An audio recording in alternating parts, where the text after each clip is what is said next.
I have begun the recording. Welcome to session 16, long awaited after a 3-week What the heck is hiatus, that? if I believe I am correct. Much Two. happened, and it's going to be interesting to try to pick up where we left off because things were quite complicated. As a reminder for the two most relevant things that recently happened, is the party in the Cairo Plateau was ushered back to their rooms after an intense council meeting went somewhat awry, involving a certain spectral ghost something, don't know what it was, turned it into a pile of ash after putting a shield around it and lighting it on fire. Some awkward questioning sessions, a trump card pulled out by Ravenna, and other dealings. And now you're all being ushered back to your rooms to wait an unknown period of time. The other group is actually set off in the Feywild with Frizz after meeting with some spring eladrin deep in the woods, and now we're traveling north toward the Citadel after learning some interesting information about Frizz due to some snooping that a certain bird conducted with his brilliant bird ears. I can recap what that information was, but if y'all remember, there is no point. But And now back to Bill in the studio. that being said, do we need to recap what that conversation was? Yeah, I'd say just go ahead and recap it. Okay.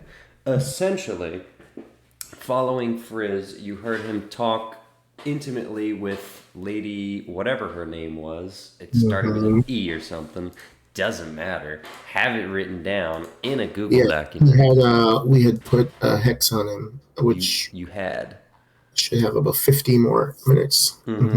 The key information that he revealed, at least to Vesper, was at the end of the conversation, he got very angry, made it clear that he was withholding something from the party, but it wasn't exactly clear what, and stated that he would do pretty much what he would need to do if they didn't cooperate, and it would just be what it was going to be, and he's going to avenge his father, which is not what he had doesn't quite line up with what he told you quietly beforehand, which is that his father had killed himself. Avenge and kill, all that fun stuff. That is basically where the two parties are. Is everyone on board? Any other questions before we begin our flight?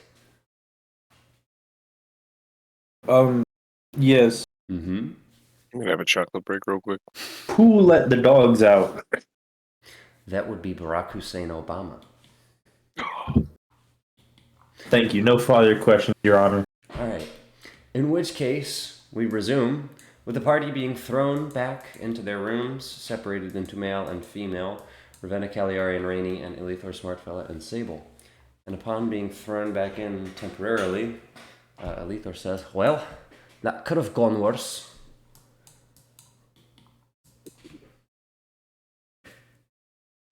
I'm guessing you didn't know about what Ravenna said. Do we need to recap that, actually? She talked for so long. She said, a few things for, a few minutes. That makes sense. It was basically pulling out that, how do I even summarize it? Hold on, let me recap it for myself. Honestly, that's what I gotta look at. I don't have no notes on that.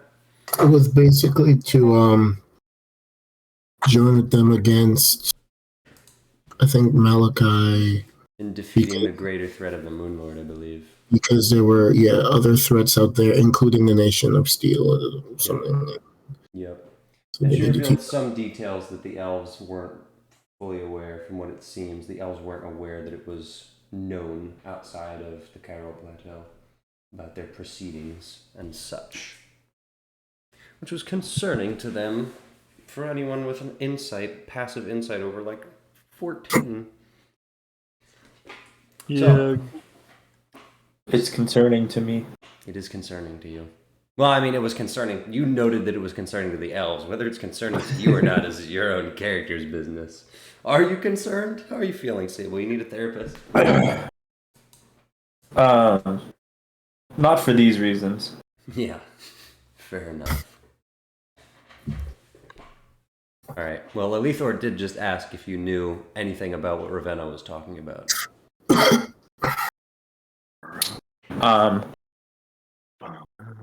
I'm not gonna lie. I totally spaced out. Uh-huh. Is this Sable talking or is this Brendan? It's just me. Uh-huh.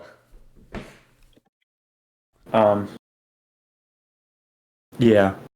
Ravenna upstaged you and proposed that Xerxes' ally, or that the Cairo Plateau, the elves there, ally with Xerxes because they have common enemies, and Malachi is going to be a threat to both of them because unless they can unite, they're going to have difficulty dealing with the real threats. And so Malachi is a stepping stone to deal with larger problems, and they need to deal with him first. And that was her proposal of basically the elves joining forces with Xerxes. Which is basically what my proposal was, wasn't it? I mean, your proposal was to get into the Feywild so you could take out Malachi de Lumiere after gaining Xerxes the approval to get there himself, essentially. This was sort of new information to you.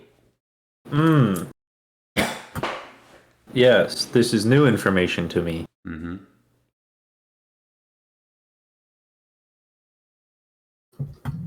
I'm not too happy about it.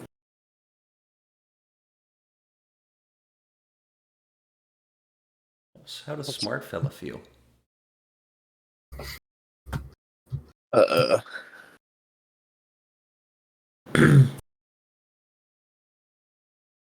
How does Smart Fellow feel? Well, he was barely there for it, right? I mean, he was sleeping. And they pulled him into the room and then pulled him back out of the room. And Yeah. So how's he doing? I'm just checking in. he's just sitting on the bed kicking his feet again. Yeah. Elithar's gonna look over at Smart Fella and go, "You don't have a care in the world, do ya? About what? All this." Well, it's a little intimidating. Yeah. A little. He just nods his head. Elithor leans back against a chair, but coolly. But awkwardly. Yeah, that's what it actually is. He can't get comfortable. Meanwhile, in the girls' room, Ravenna has been... Having a slumber party. No. Ravenna has just been pacing back and forth, talking to herself, patting herself on the back for the performance, and she's just trying to gain any sense of feedback from Cagliari, who's going, "You saw them, right? I had them eating out of my hands. They didn't even know what to make of me. They didn't even know. I just dropped it on them. You saw what he said. Like the old guy, the guy with the gray hair, the guy that, well, the gray poorly kept hair. The one, it was kind of dirty looking, and he was like, he was trying to hide it, but he was like, it was crazy. Those idiots."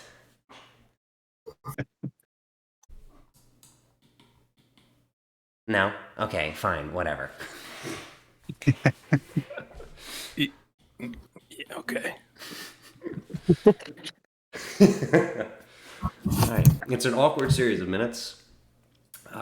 You're not sure how long it's going to take them to deliberate. All of you know, some from experience and just some from stories, that elves are often slow to decide, very methodical. And so it could be any number of hours, days, weeks, and you're very uncertain what could potentially become of you indefinitely sitting in this. There's a knock at the door. "The council has decided your fate." Oh, finally. It has been like less than 10 minutes. It's been years. All right. You're all escorted out. And you're taken back to the main hall, or whatever you want to call it, the government building, the corridor, the council chamber, to be presented before the council. Of course, flanked by animated armors. I'm not drawing them. Don't get any ideas. And you're all led through and then sat down once again. The pile of ash on the floor has been cleaned, so that's not a problem anymore. In terms of seating, I don't really care. I'm just going to plop you down. And the council very quickly begins to get their ducks in a row. Every member is here. The empty seat is still empty. There are several scribes running back and forth that I don't feel like drawing that are talking to some of the larger members of the council. And now the meeting begins. There's some adjournments and discussion in Elvish. Who can speak Elvish again? Nobody, basically. I thought. Unless if they I know casted, Sylvan. Right. they casted like language Wait, hold on. understanding. They did. I'm having a brain thought. Rainy does. That's what I There you thought. go. I knew at least one character did, and Ravenna does.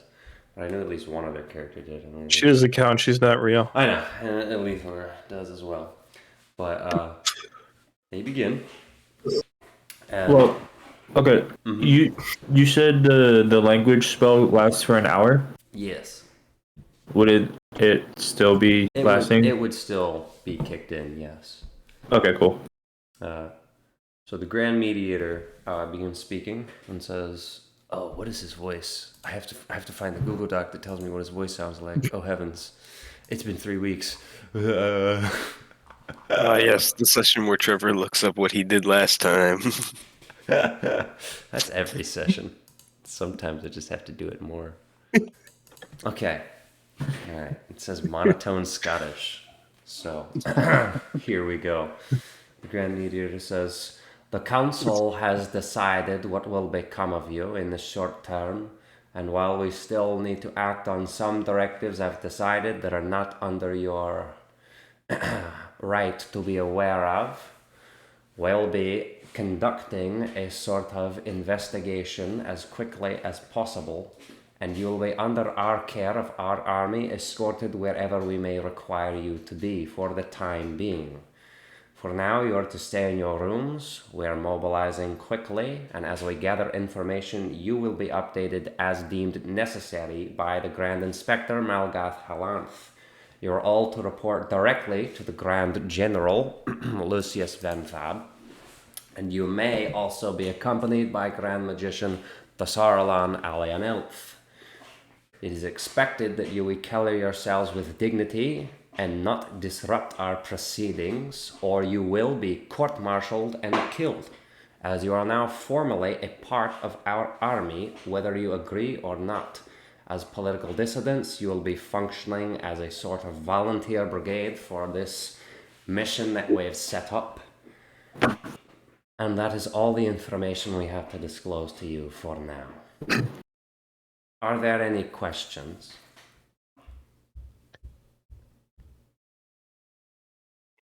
Ravenna immediately raises her hand and says, "Yes, that was extremely vague. What's happening?"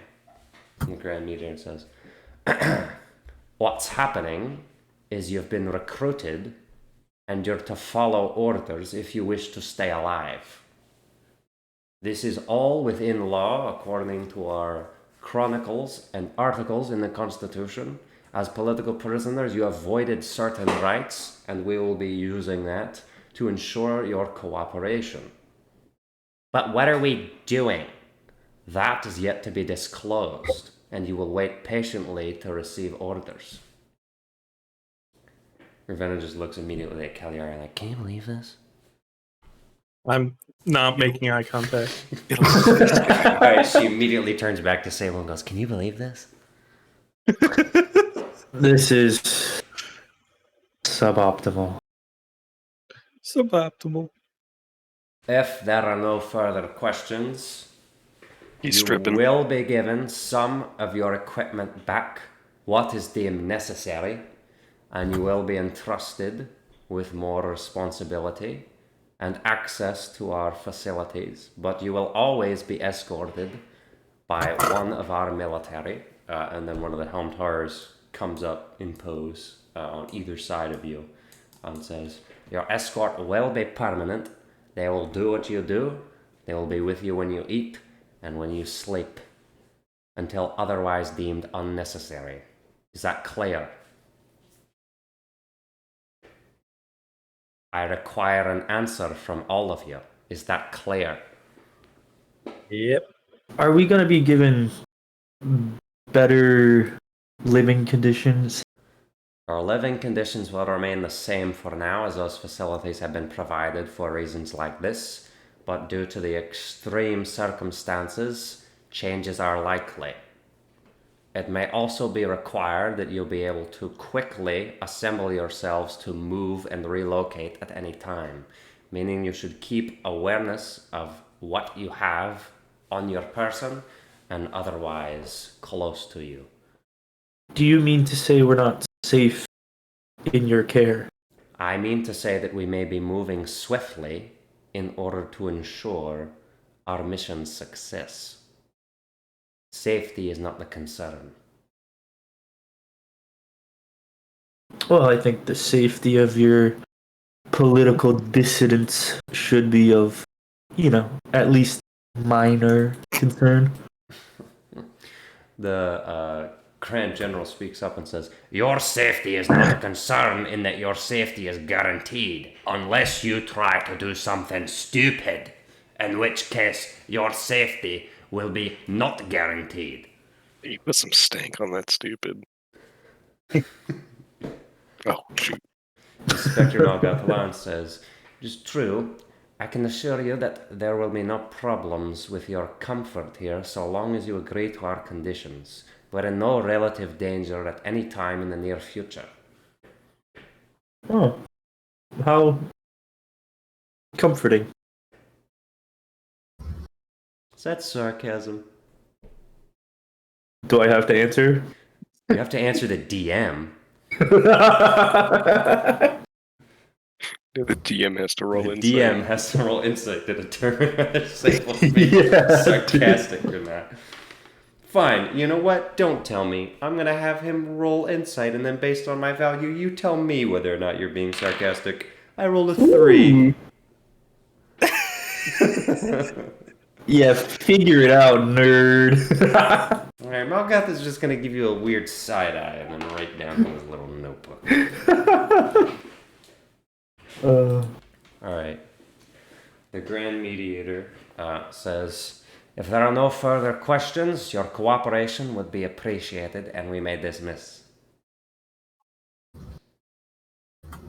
Very well. Dismissed. Alright. And now this time, Helm Towers flank you and accompany you back to your rooms. And this is where things get interesting. Time to get funky. So all of you Look, are escorted back to your Now rooms. it's time to With get the funky. exception of Satan, who is held back. And just shot. No. But it's up to you how you want to play this. Everyone else What has grade their do you get held counterpart back for? Escort. Oh, I put the pink guy in there and I'm like, yep, there we go. Pink guy. I don't have enough Helm Towers. Oh, no, I'll just grab these guys. Oh, there's so many yellow people. Oh, that's the Helm. Wow. What the hell was that? First Cooper, Wow. now you. Brother, yikes. Alright. Jesus. So Sable is held back for what he's told quietly by one of the scribes is special questioning. If you Dead. if you cooperate. No, I'm gonna scream. Okay. Are you actually? This is not my mom. Okay. This is not my dad. Stranger Alright. danger. The Grand Mediator says, "We will now begin the special questioning session as requested by Grand Inspector Malgath Halanth. We may proceed when ready." Malgath steps up and says, "Thank you, Grand Mediator. Now, Mr. Sable, we're going to give you some degree of trust here in the information that we give to you here. I trust that you will keep this close to your chest." I'm super duper known as a very trusty individual. I'm going to roll insight on that one again. This time I got a 17. How crazy you said that in the Not game. trustworthy. Trusty. What- You're like what- sturdy. Now give the DM an honest recount of Sable's intent behind The that threat. statement. what do I do if I don't want to tell you? I gotta roll something. Fine. Fine, go ahead. Roll either deception or persuasion. Don't tell me. If you roll higher than a 17, you can tell me whatever you want. Yeah, I'm pretty trustworthy. Okay. I rolled persuasion. It's a 10. Okay. Malgoth says, What I say is right. What I Yeah. don't say is my business. yeah. All right. The inspector continues and says, Mr. Sable, I would like you to know that we all have your best interest in mind here. The council has seen the situation, and according to our evaluation, and I believe you would agree, you're in a fairly undesirable situation, and not just because of our role in said situation. Would you agree? Well, yes, it truly does feel like a beating from both ends. That's a fair assessment. I couldn't think of a better way to say that. All right. You- The inspector says, to be blunt, I have one critical question for you, and that will determine the remainder of this discussion. And the question is, with what confidence level do you know Malachi de Lumiere to be in the Feywild currently? Oh God, can I roll history on that? What the fuck? Go ahead. Do it with advantage, Yee. Mr. Note Taker. Sable's a hard worker. He has his notes. He knows what Xerxes has told him. 15. Yeah, his notes aren't good. You're like pretty confident. Everything you've been told has led you to that conclusion, and all of the evidence you've gathered thus far would lead you to that conclusion. So this is a weird question for them to ask. And your insight tells you that it means they tried to do something and it didn't work. Now, do that as you will.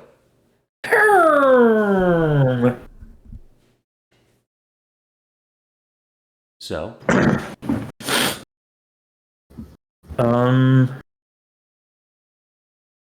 What was the question? Was like what like degree? how confident are you that Malachi is actually in the Feywild?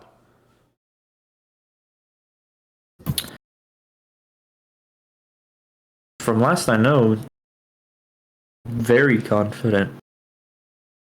And Why do you ask? a follow-up question: how aware are you of his sorceress abilities? Do you know how strong of a sorcerer he may be? I'm sorry. Was this a discussion or an interrogation? Whichever you prefer to take it as. I much prefer discussions. Then let's have a discussion. In which case, it would be my turn to ask a question. Very well. Why do you ask what my confidence is? Okay. At this point, I have to clue in John as to what's happening. Malgoth looks over at the Saruman. In terms of what just happened, I don't know if it really matters if I say it out loud or not, but I'll just DM it to you after I mute my mic because it'll pick up my mechanical keyboard.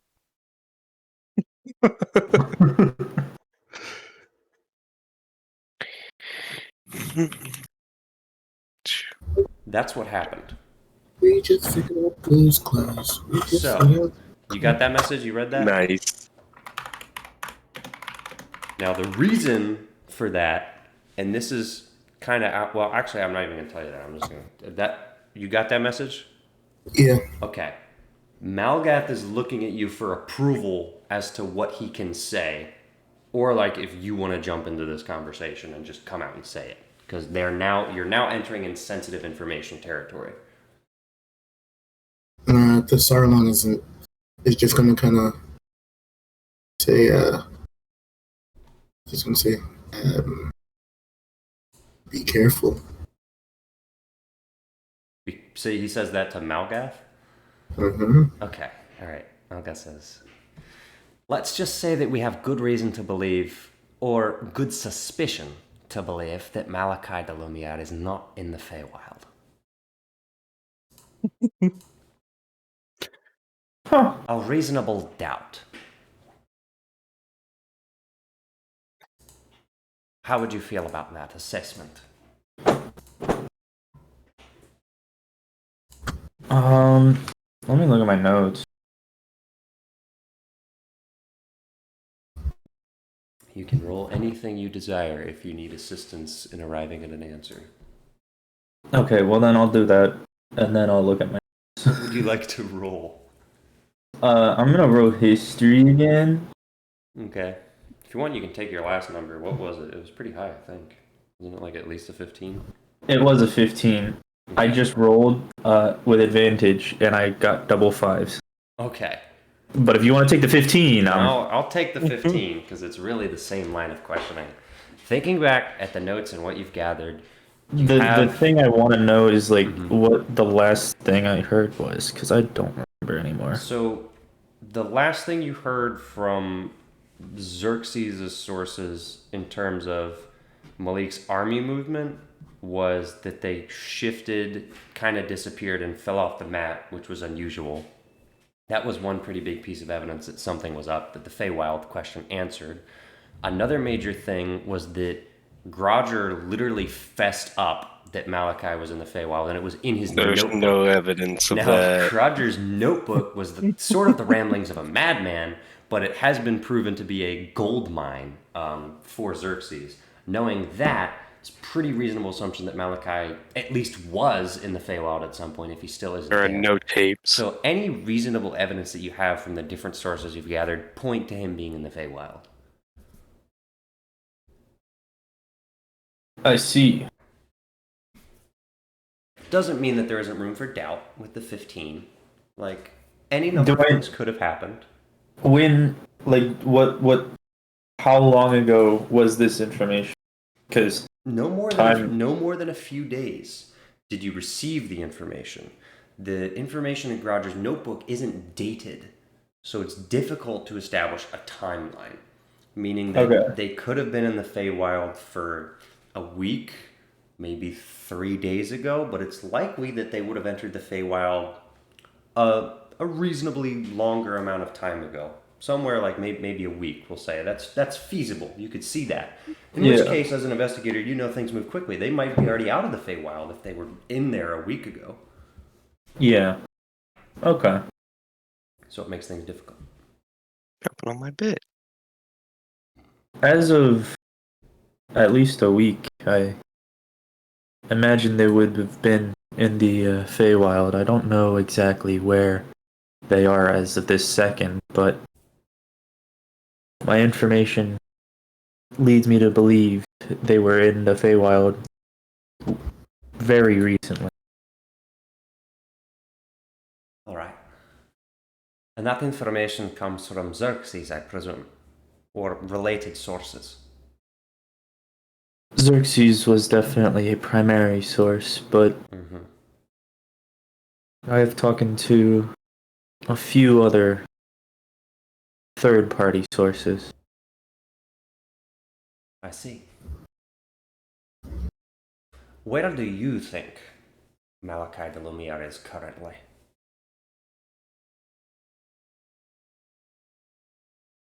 It's a very good question.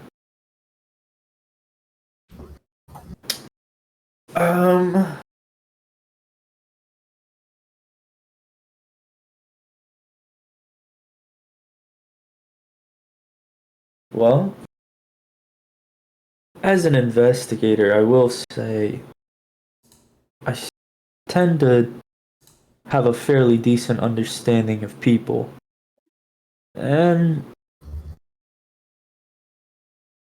people don't like to sit around too long. I'd be very surprised if he was still in the same location of the Feywild as of 5 days ago, but whether he's still in the Feywild or moved out of it to find a different location or pursue a new goal, I can't truly tell you. All right. Malgath turns to Thasarlon and says, Thasarlon, could you disable the spell that enables him to understand Elvish? He Why? I say before anything happens. Because we need to discuss sensitive information before we continue this conversation. This is a conversation. There's no need to hide things from a conversation. There is if you don't have full reason to trust the individuals before you.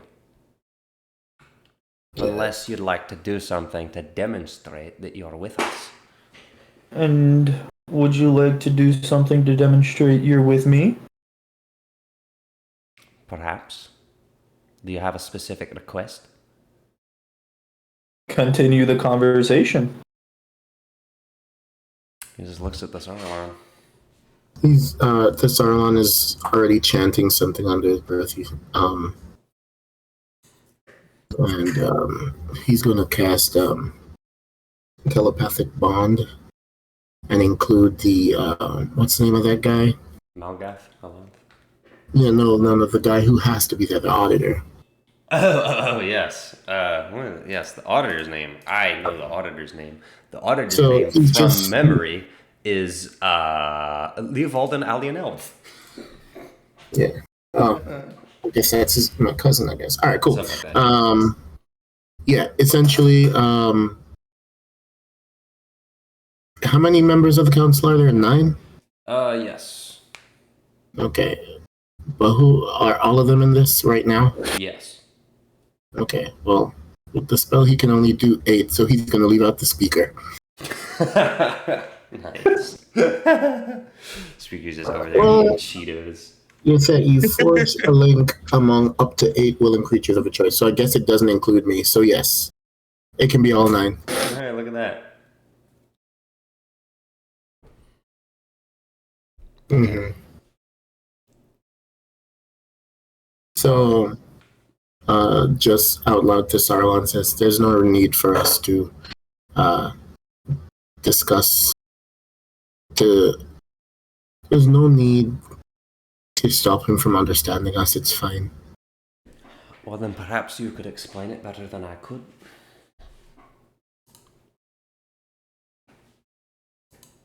No, I'd rather enjoy seeing him squirm.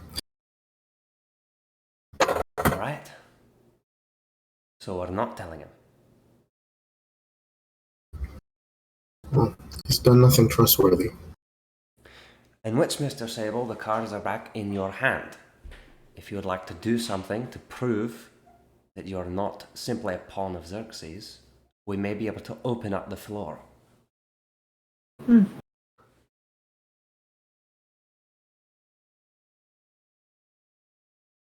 And how might you suggest I prove that I am no simple pawn, but a very good bargaining chip, when I am yet to see anything trustworthy from the very upstanding members in front of me?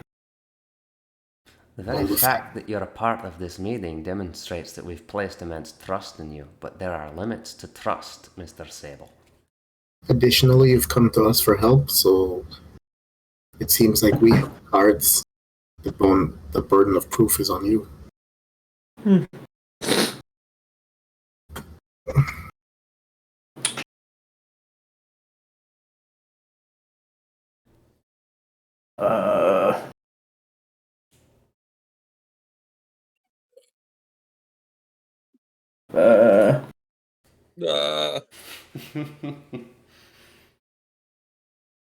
This is stupid. Are they able to do the Zone of Truth again? Or does that not prove anything? Well, they could if they wanted to.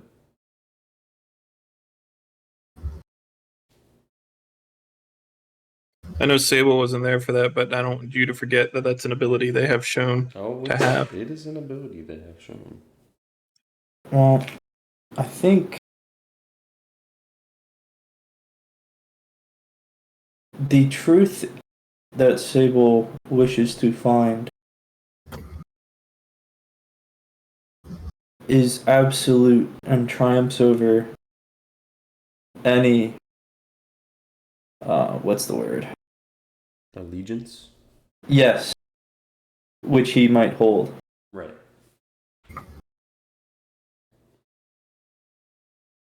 So what does he do? He says that. Oh, in the third person? No. The truth that Sable wishes to have. Are you thinking of freaking Final Fantasy character? Okay, alright. Leave me alone, man. I'm thinking. It's a lot. You don't talk in the third It is person. a What are you lot. talking about? It is a lot. In my mind, they do, Your Honor.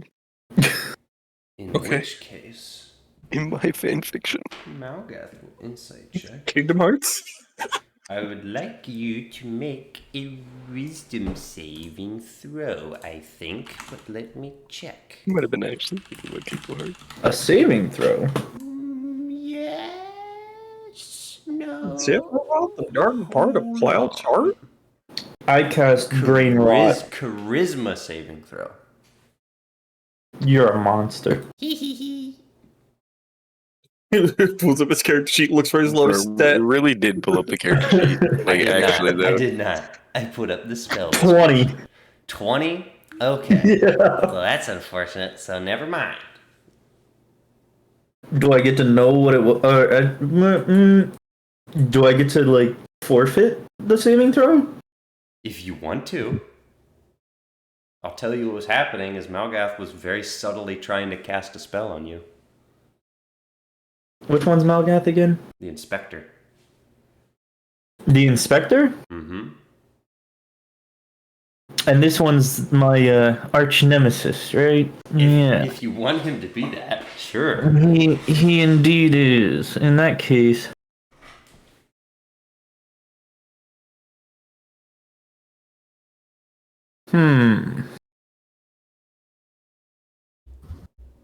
Yeah, then I do.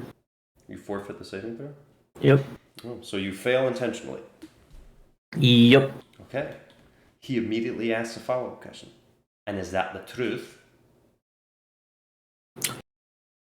You cannot willingly tell a lie. Yes.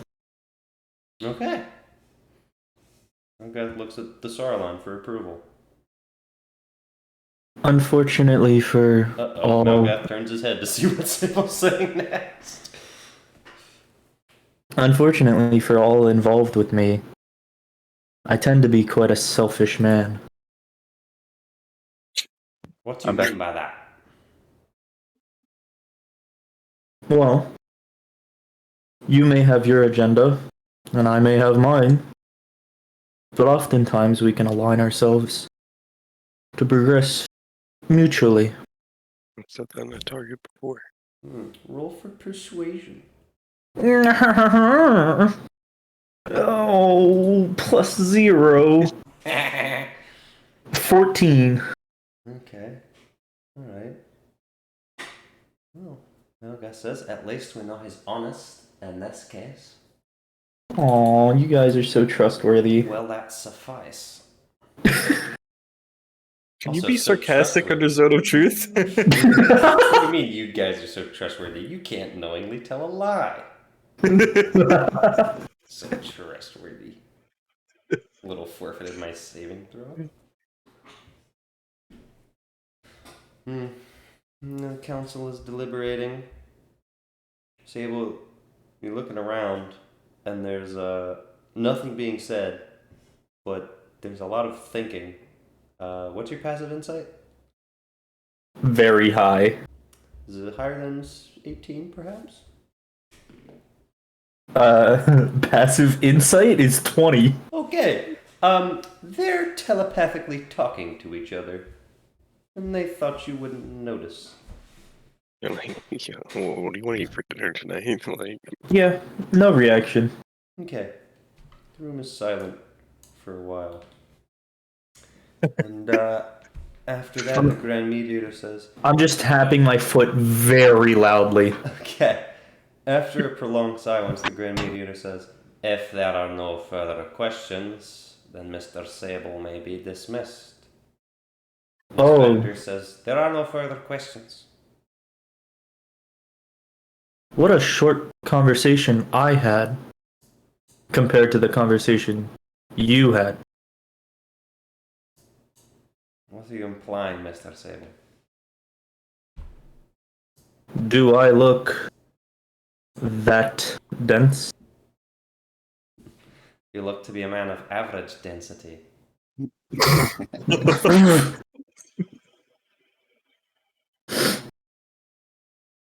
Wait, don't read that yet. There are no further questions. In that matter, Mr. Sable is dismissed. Council adjourned. Alright, the Helm Tower grabs you by the arm and would like you to go to your room. I'm just gonna let it drag me. Okay. I'm limp fish. Little drama queen. Alright, you are dragged however many 100 feet it is to the room. And the door's open, and what do you just dump out onto the floor? No, then I stand up and walk in. And he stands up. The Helm Tower remains with you. Elithor walks up and says, "What was all that about?" They seem to want me to come to a conclusion without giving me any useful information. That sounds about right for them. What conclusion do they want you to draw? See, when I said they didn't give me useful information,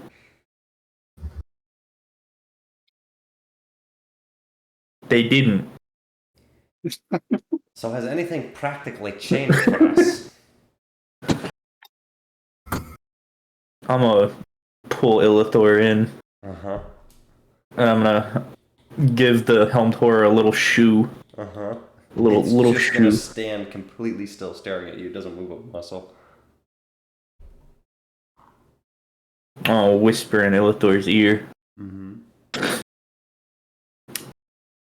They don't seem to be quite fond of Xerxes. I could have told you that. Well, by that I mean they seem very what's the word?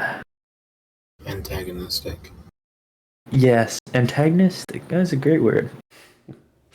On top voice. of cautious towards him. What? There was just a little voice in your head that said that, and it was funny. Indeed. Yeah, Elithor goes, "Yeah, that all checks out. I thought that they might be a little concerned with the weird Moonlord stuff, but they have a reason to be distasteful of Xerxes. Or at least so far as Being? my father told me. They studied the coup.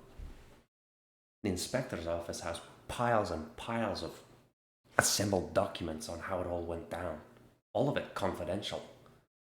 The only three members of the council who really know are the auditor, the inspector, and for some reason the Grand Magician."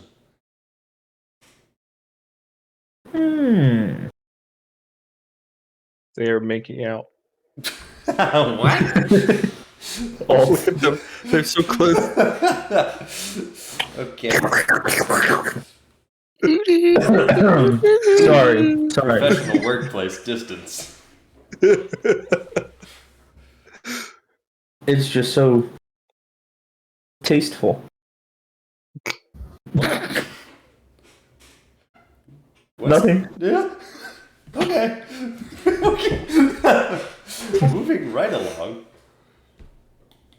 Alright, this is where things get interesting, because now stuff has to happen off screen. Or we could just jump. Because, yeah, actually.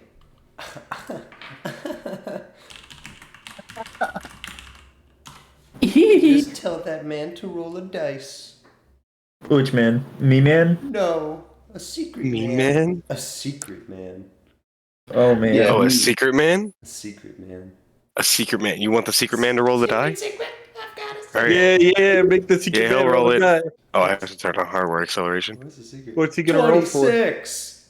He rolled a 26. Okay. There is, Oh, you really gotta turn hardware acceleration on? There's good news. And now It's the things fucking- get interesting. Because now I Didn't even gotta show pull up. this up. And now I gotta pull this up. Wait, where'd it go? Pull this up. I'm rolling again. Uh-huh, uh-huh, uh-huh. Uh-huh, uh-huh, uh-huh. 99! Wow! Okay. This is going to get funny. I don't like that. This is going to Not get paying very attention. funny. All right, for the time being, Trevor, I only have There's 18 no health, this please. is not about you. You're being left in a room and we're moving on. I'm just setting up all the little dominoes. All of my funny little dominoes that I get to knock down later. He's lying. Flubtop takes 18 damage. No! He dies instantly. Why do you guys always assume that when I'm doing something, it's planning your demise? There's no way. Well, Moving right along to the Feywild group. Last we left off, I don't know what exact time it was, but I do believe that it is late afternoon, if not evening, perhaps. On Monday, it looks like. I don't know. I didn't record the time for that session. Whoops. Although, you know what? The Feywild time is all gimble-garfed anyway, so, you know, who really cares? We're going to say that it's evening now. You're walking away from the little elven spring lantern sanctuary that you are in, and Frizz is currently leading you. You have a substantial walk to reach the citadel, but you are at the very least well on your way. I need to pull up the funny background ambience, or it's not real. I think it was this. I completely forget where we left off in this group. Basically, you had just gotten to. Oh, that's really loud. It's very loud. You had just gotten back from the little banquet in the forest and talking to the old lady elf. And it was because. Why did you come here? There's a specific reason to come to this pit stop. We got hallucinant. We got drugged, so we Right, came and before she that. healed you with the tea. Yes. Yeah, That was the entire reason. she gave us really sour tea, and I barfed it. She was like pranked Yeah, and gave us the normal stuff. yeah, and that's what happened. That's exactly what happened. But you're on the road again. And it looks like all of this is correct. Okay, cool. In which case, all I need to do is pull up my map. Trekking through the forest. Blah, blah, blah. Everybody roll perception who's interested in seeing things. can I do that? D&D Beyond open. You're not here, so no. Can I be maybe? Who is maybe? That's Grudger Griff. So everyone here has kind of fake names. I no longer want to be maybe. Yeah, exactly. It's the fake Grudger Griff. It's maybe Grudger Griff. So Frizz named him maybe. It's faux Was it roll griff. perception if you want to find out what's going on perception? Yes. Roll per schmip. That's exactly what my words were. Summarized perfectly. It's still there. There's an imposter. I got 11. Among Us. 11. Amazing. I have 13. 13? 13, yeah. Okay. I gotta pull up. The most annoying thing about being a DM is I have to have a page up from the campaign or from a character to see the rolls. It doesn't just give them to me on D&D Beyond. Why is Barack Hussein Obama level 5 Goliath Rogue in the campaign? Is that the secret guy? Little secret man.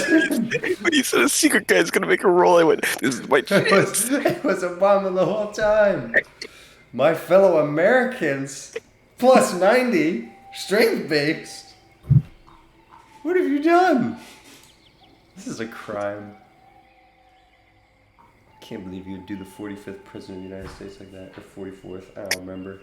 Why does he have a necklace of fireballs? I sent Jacob a message that asks, does D&D have content filtering and does it ban former presidents of the United States? He would not let me upload an image. Okay. Well, moving right along, I guess I'm using this character sheet to see all the in-game rolls. It's a little bit difficult to see. You're in a twilight forest of sorts, surrounded by mushrooms as you exit the little oasis that you are in that was much more attuned to something you would find in the material plane. You re-enter the mushroom hellscape before you. It is very dark.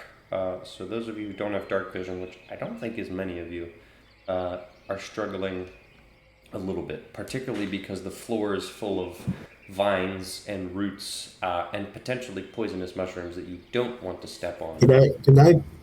FS doesn't have dark vision, right?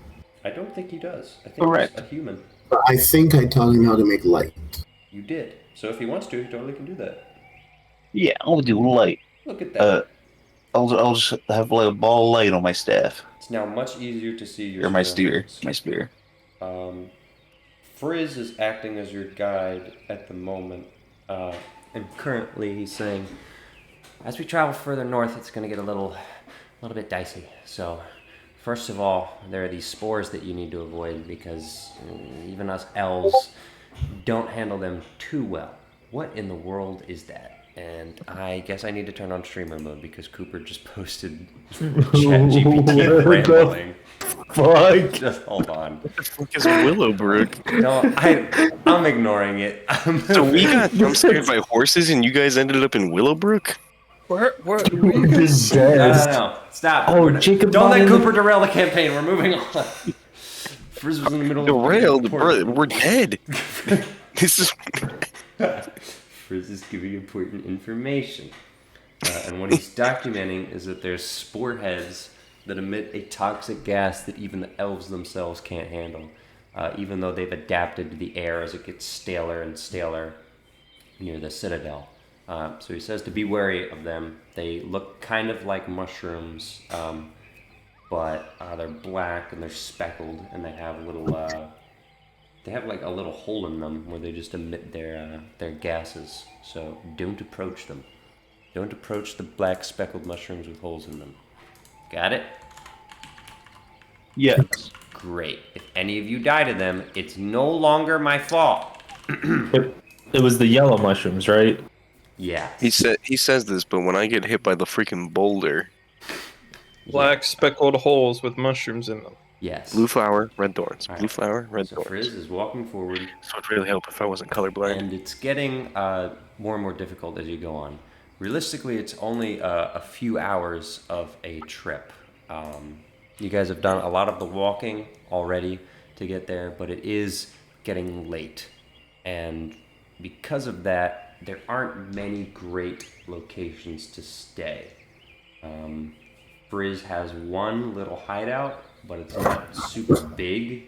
It's usable, but he's not used to having anyone other than himself there. In which case, he basically says, I mean, we can go there, but it's really only set up for me. It's not super big, so I actually think we should find somewhere else. But I'm pretty familiar with a lot of the surrounding terrain, and there isn't much, unless we want to go topple a spider nest. Because they have a pretty good setup, but they're also giant spiders. In which case, don't know if we want to fight them. What do you all think? I don't know about giant spiders. I mean, they're really not too bad. It's not like they have any magic abilities or anything. They're just big. So if you're afraid of spiders, then sure, maybe we should avoid them. But honestly, I don't think that it would be really that difficult to deal with them. I wonder if they're edible. You wonder if what? They're edible. I have not tried. I think some people have, and allegedly they're fine. I'm jotting that down in a notebook. Don't really know what I'd even imagine spider meat would taste like. But I think I missed something. So is there two paths and one has the spiders, or? Well, there aren't really paths. We're in the wilds now. There is a path straight to the citadel, but I don't know if we really want to enter at this hour. Things get a little crazy at night. I mean, we could, but I figured we'd want to rest, right? Yeah. Yes. We should rest. Yeah. I think it's a good idea if we set up for the night. Do you guys have what you need to set up camp? Because that's always an option if so. As long as we find ourselves a pretty secure spot, I'd say why not? I can try to think of what I've seen nature-wise. There are a few ridges that make it easier to just have your back against something, if that would work.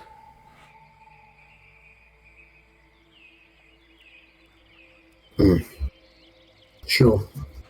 Okay. I think I know of one place that would be alright. Let's head, let me think, west. Shouldn't be too long of a journey. How long do you think this trek will take? It's like 20 or 30 minutes out of the way, but if morning comes, we should be able to get back to the path to the Citadel in an hour or so. Okay. And from there, it's an easy trip, as long as we don't run into anything on the road. That's perfectly fine. Alright. So, as he's leading us, I just want to like walk beside him, and I'm gonna say, "So, Frizz, Yes, Soul, right? yes. Why don't you tell me a little more? Why don't you tell me a little more about your father and what exactly happened to him?" I don't really want to talk about that if you don't mind. I just thought perhaps I could commiserate. I lost my father. It was a little bit tragic myself. Oh, I'm sorry. Yes, I thought perhaps talking about it would be a little bit healing for both of us. Maybe, yeah. I don't talk about it to most people. It's largely because everyone here has their own problems, and trying to burden them with other things just ends up backfiring. Either they don't care or they just don't have the understanding. As well, I might be uniquely qualified to speak or to listen in this circumstance. Well, there isn't that much to tell. It's a little convoluted from what there is to tell. But So, essentially, my dad was a very strong warrior, and he was known to get into battles. He always told me that we weren't a family of Summer Eladrin, but I don't know that I believe him now. I think we have a lot of that blood. I think I inherited his flippiness, for lack of a better term. My mother was the more stable one, but because of how often he flips, he didn't really want to identify with the Summer Eladrin because of everything they'd done at the Citadel. But I think he has a lot of Summer Eladrin blood in him, and so do I, which I didn't know how to feel about that, and I don't think he did either, which is why he got a little very agitated in his later life, which was troubling because his anger just led him to become more of a Summer Eladrin, which was difficult for him and for me to see. And during his last few years, he was trying to uncover a conspiracy, basically, and it ended up killing him. Just drove him crazy, I guess. can I do an insight check on him, see if he's telling me the truth? You may. And just as a reminder, if he is trying to deceive me, he has disadvantage. It's fine. A 7. Okay, yeah. You got a 7? Mm-hmm. It's hard to parse out. He's speaking genuinely, but genuinely and truthfully are two different things, and you don't really know where to begin sorting one from the other.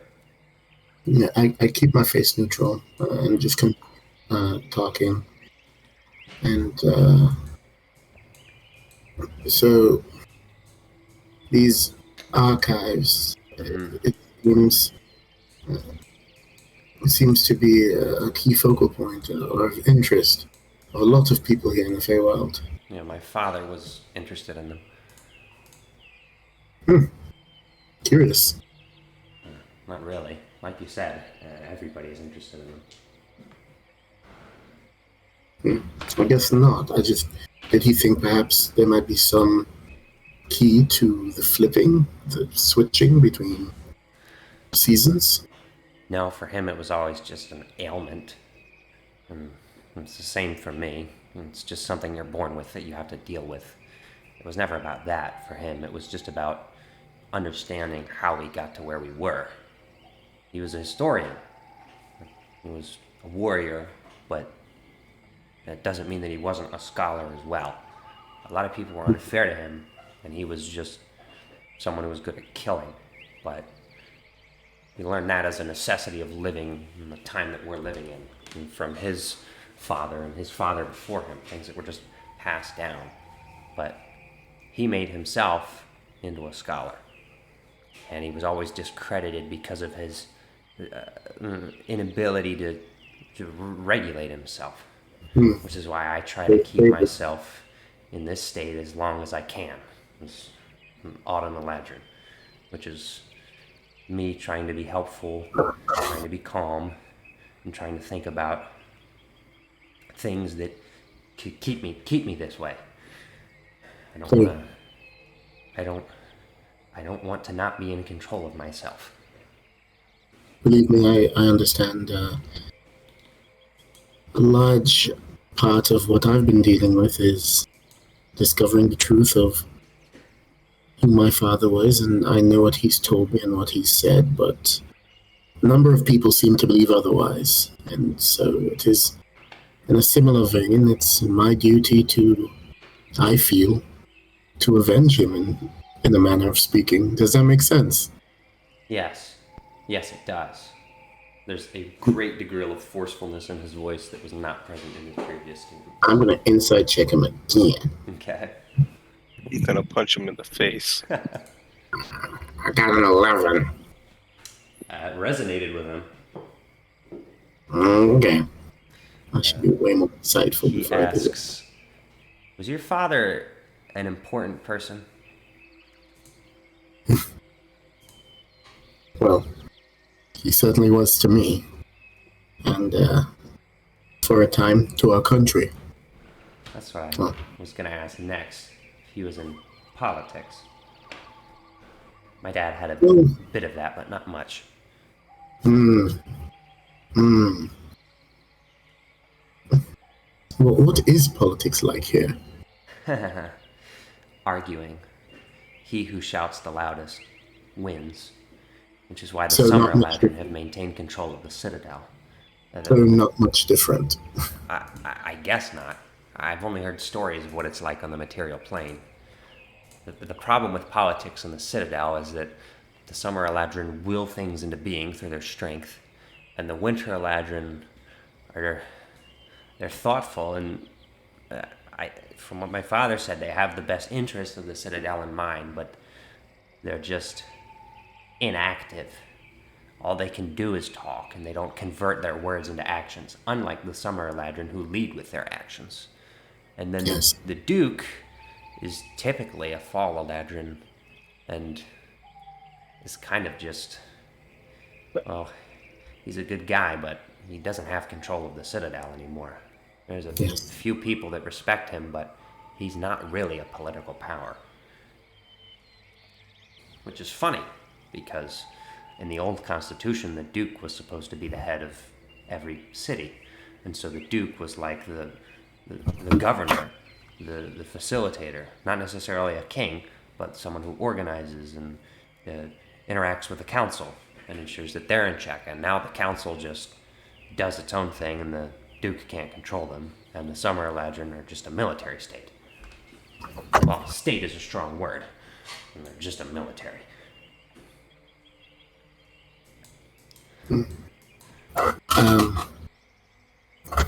When I said I felt like avenging my father, that seemed to strike a chord with you. Yeah. Do you feel like it's up to you to do something? Well, I feel like my father was wronged, and I need to do something about it. I just haven't known what to do. But for the first time in a long time, maybe not the first time, but recently, it became clear that I could do something, and I'm going to, especially now. Well, if you don't mind me asking, especially now that we're traveling together and we are compatriots, at least for the time being, with your story sounding as similar to mine as it does, actually, I would love to support you, but I've learned the dangers of trusting people too easily, and so I suppose we may be willing to help however we can, but first, I know you may not intend it, but are you being completely honest with us?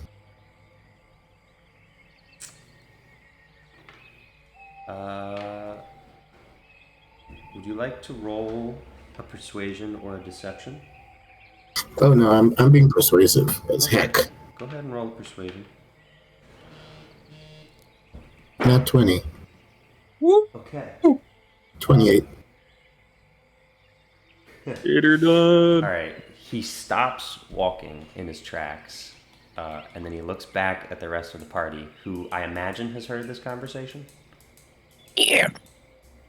And then he looks at. What's that? I don't know. It was a maybe Grodger noise. He looks at the entire party, and then he looks back at Malachi, and with a dead serious tone says, "How strong are you really?" We've killed a dragon, right? How old Yeah. is the dragon? It was on the younger side, but we fought a much older one and lived. Didn't kill How it. much is much older? It would seem to be quite old. Quite old. Do you understand the stages of a dragon's life? Young, adult, ancient. Do you understand that some dragons transcend mortality as we understand it to become demigods? Simply killing a dragon isn't a feat. My father did it. But killing a demigod is a different story. So I are think you somebody- dragon slayers or wormling slayers? So, I'm here against my will. He's starting to turn into a summer legend. Well, says Malachi goes, so calm yourself. I'm calm. First Why off, would you say check that? yourself. Second off,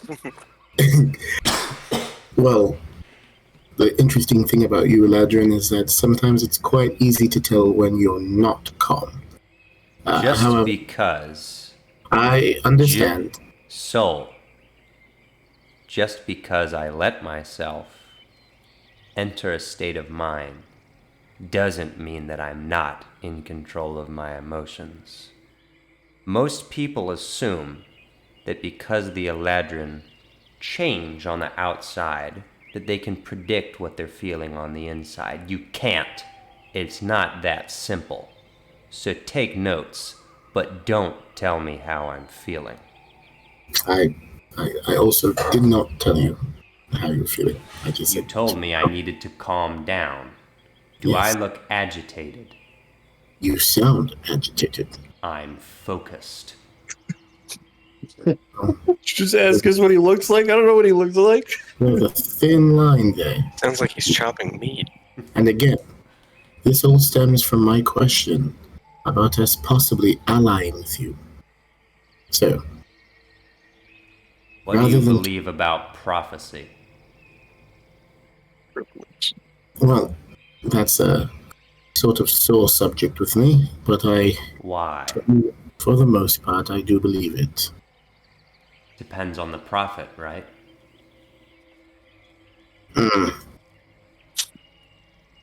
Sure. Did you say Sure. take damage or something? The general way to know whether a prophecy is legitimate or not is to know the prophet. Yes. Yes.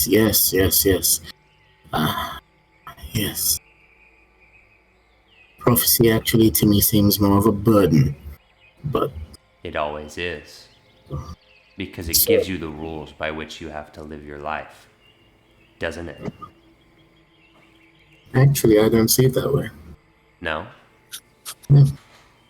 Then what does it do? I see it presents me with the options I have. And what options do you have? Well, to ally with you currently or not. Mm-hmm. And do you have a prophet guiding you to make that decision? I look at the group and I go, we know one. Huh? You trying to be subtle about this? No, it was just kind of a we know one. It's you. Yes, we do. Well, Frizz says, consult him if you want. I'm hesitant Alright, to easy. reveal. I'm hesitant to reveal my hand because for the first time in a long time, things have lined up to the point where I feel like I can finally act. But there are certain things that I need to be careful not to undo.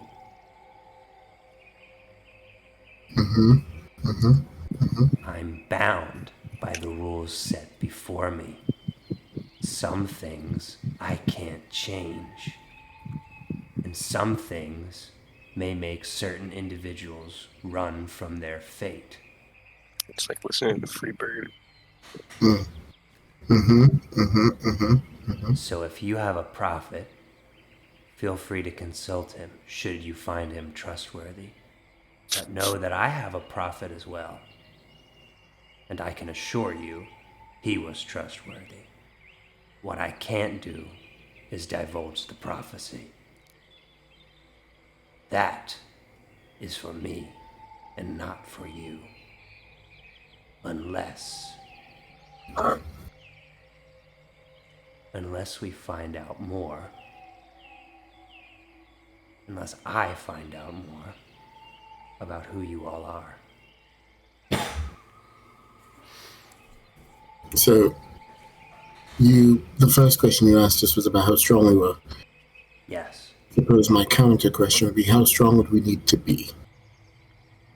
God killers. It's Thursdays, to be honest. So are you? Could Is you it- be? Is this Is connected this- to... Go ahead. Is this a time limited sort of situation? Because we do have some other strong members we might want to rope in if we're taking on a god. It's not limited by time, but it is limited by fate. So far as I understand what was given to me. And does this involve the archives? Yes. To be So- completely honest with you, Please. if you want access to the archives, you have to go through the prophecy. And if you're not ready to stomach what the prophecy is, or you aren't privy to it, I don't know if I can be the one to tell you. I'm not the prophet. I just received the prophet's word. And I don't want to pretend to be a messenger when I'm not. Well, prophecy usually has a recipient. It And, does. If it's not meant for us, I'd say don't give it to us. Then I won't. But I would wonder, who is the recipient? That I know. Is it someone we might possibly meet? Yes. Someone you may have already met. Is it the old woman we just met? No. No. Is that the truth? Is he Yes, deceiving? no. Okay, oh, you want to roll insight? I specifically don't want to roll insight. Why? Because it but hasn't been going well? I'm asking the question out loud. If somebody else wants to roll insight. No, if you're asking the question out loud, he says, yes, that's the truth. Can I roll insight? Yeah, of course. 28. Yeah, he thought that question was laughable, so he's telling the truth. All right. Anything else he picks up about him with that 28? Yes. For some reason, it isn't obvious to anyone else here, but Vesper, he's obviously talking about himself. He's the recipient of the prophet's word. He's the person the prophecy is about. That's Yeah, why didn't he's you been so say cryptic. earlier, literally, it's for me and no one else? Yeah. He didn't Yeah, explicitly say that he's who the prophecy is about, but he did say it's for me and no one else. So putting it together, it's obvious to you that he's talking about himself. I just thought I missed something. Okay. Yeah, I wasn't sure if he was being like tricky with his words. No, like- no. Right. Okay. Not as far as Vesper's 28 reveals. So he received the prophecy we don't know what about, and he's not sharing. Yep. Cool. Alright, well, let's set up camp and perhaps we'll hear from our prophet. Well, the ridge is just up ahead. Camp should be fairly simple to set up. I'll keep watch if you need to get your things in order. And I just put a hand on his shoulder and I said, and again, I meant no insult. I'm not insulted. But I am, and he looks you dead in your eyes and says, focused. What if he just like doesn't understand what that word means? Like, All right. He has a scimitar at his side that, for the first time, you realize he swiftly unveils from under his cloak, and a longbow that he pulls out and actually assembles. He draws his longbow, equips his quiver, and then climbs atop one of the rotted trees to get slightly of a viewpoint to look through the forest while you guys set up camp. So there is a ridge behind you. It is covered in a grayish-green moss, not the most appealing thing. It's fairly tall, 20 or 30 feet. Theoretically, something could jump down from it, but at the very least, there's one direction that you wouldn't have to immediately look out for in terms of predator coming your way. So the ridge is a pretty good spot. It's also lower than some of the surrounding terrain. The ground dips. Where Frizz is standing, that lighter gray is a little bit higher terrain. So you are in sort of a divot in the land, which is one thing that's not great, but it is what it is. We have the low ground. If you want to set up, you may. Do you want to set up camp? Yeah, let's set up camp. Okay. Okay. Somebody roll survival. Can Ooh, I got it. No. I was gonna say, can they do it with advantage because we're all kind of helping? Or? Yes, No. but it should probably be the most qualified person. I don't know who it is. I don't know. I'm an active negative, so I got a big +4. It's probably Vesper then. I can tell you it's I've not. done this a lot. It's not Fartswell. 16. All right, you're able to set up some clean lean-tos. You could, if you wanted to, even use some of the moss on the wall, cut it off, and set that up as a lean-to cover. That would be super easy. Would you like to do so? Hell yeah. Do it. All right, you set up 3 lean-tos. Wait, it's not like. Can I ask Frizz if it's like not poisonous or anything first? It's safe. It's safe. Cool. Gives you a nod. You set up 3 lean-tos, so everybody has a buddy in their lean-to. Mm-hmm. Hey, did I teach FS how to cast the spell Alarm? I don't No. think you did. Would you like to? Yeah, because I'm thinking we can combine it and extend the radius. Well, while Vesper starts barking orders and setting things up himself and getting Rain to do the heavy lifting, you guys can wait around and try to practice some of your magic. Go ahead and both roll Arcana. I got a natural 1 + 6. That's you are not understanding what the heck he is talking about. Yeah, well, I got an 8. So Something about this place is throwing off your magical vibes. Whatever that means. It's not the greatest place to act as a conduit for magic.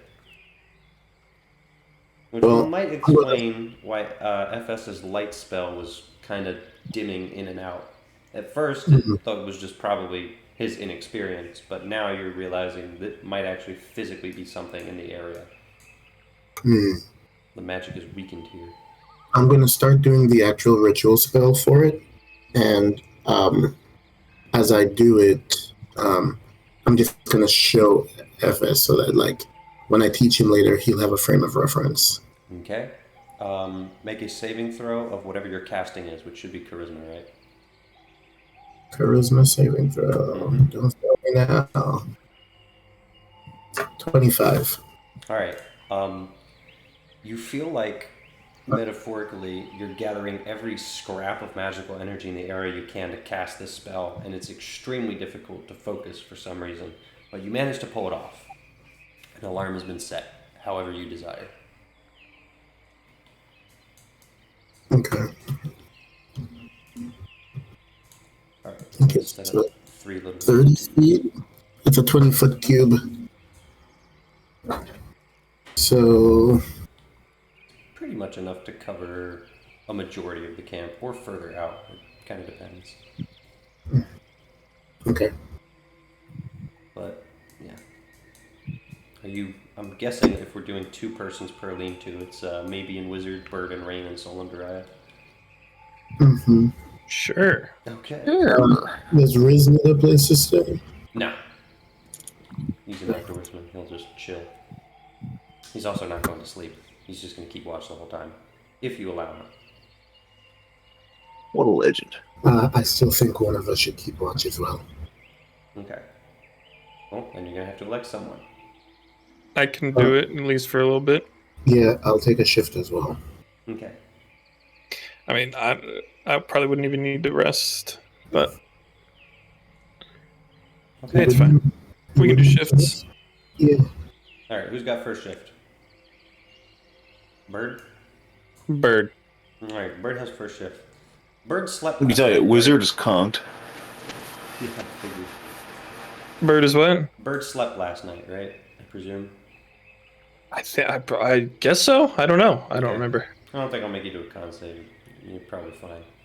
So, you keep watch with Frizz. Not much happens. He has maintained being a Summer Eladrin, though, the entire time during your watch, and he is dutifully pacing back and forth.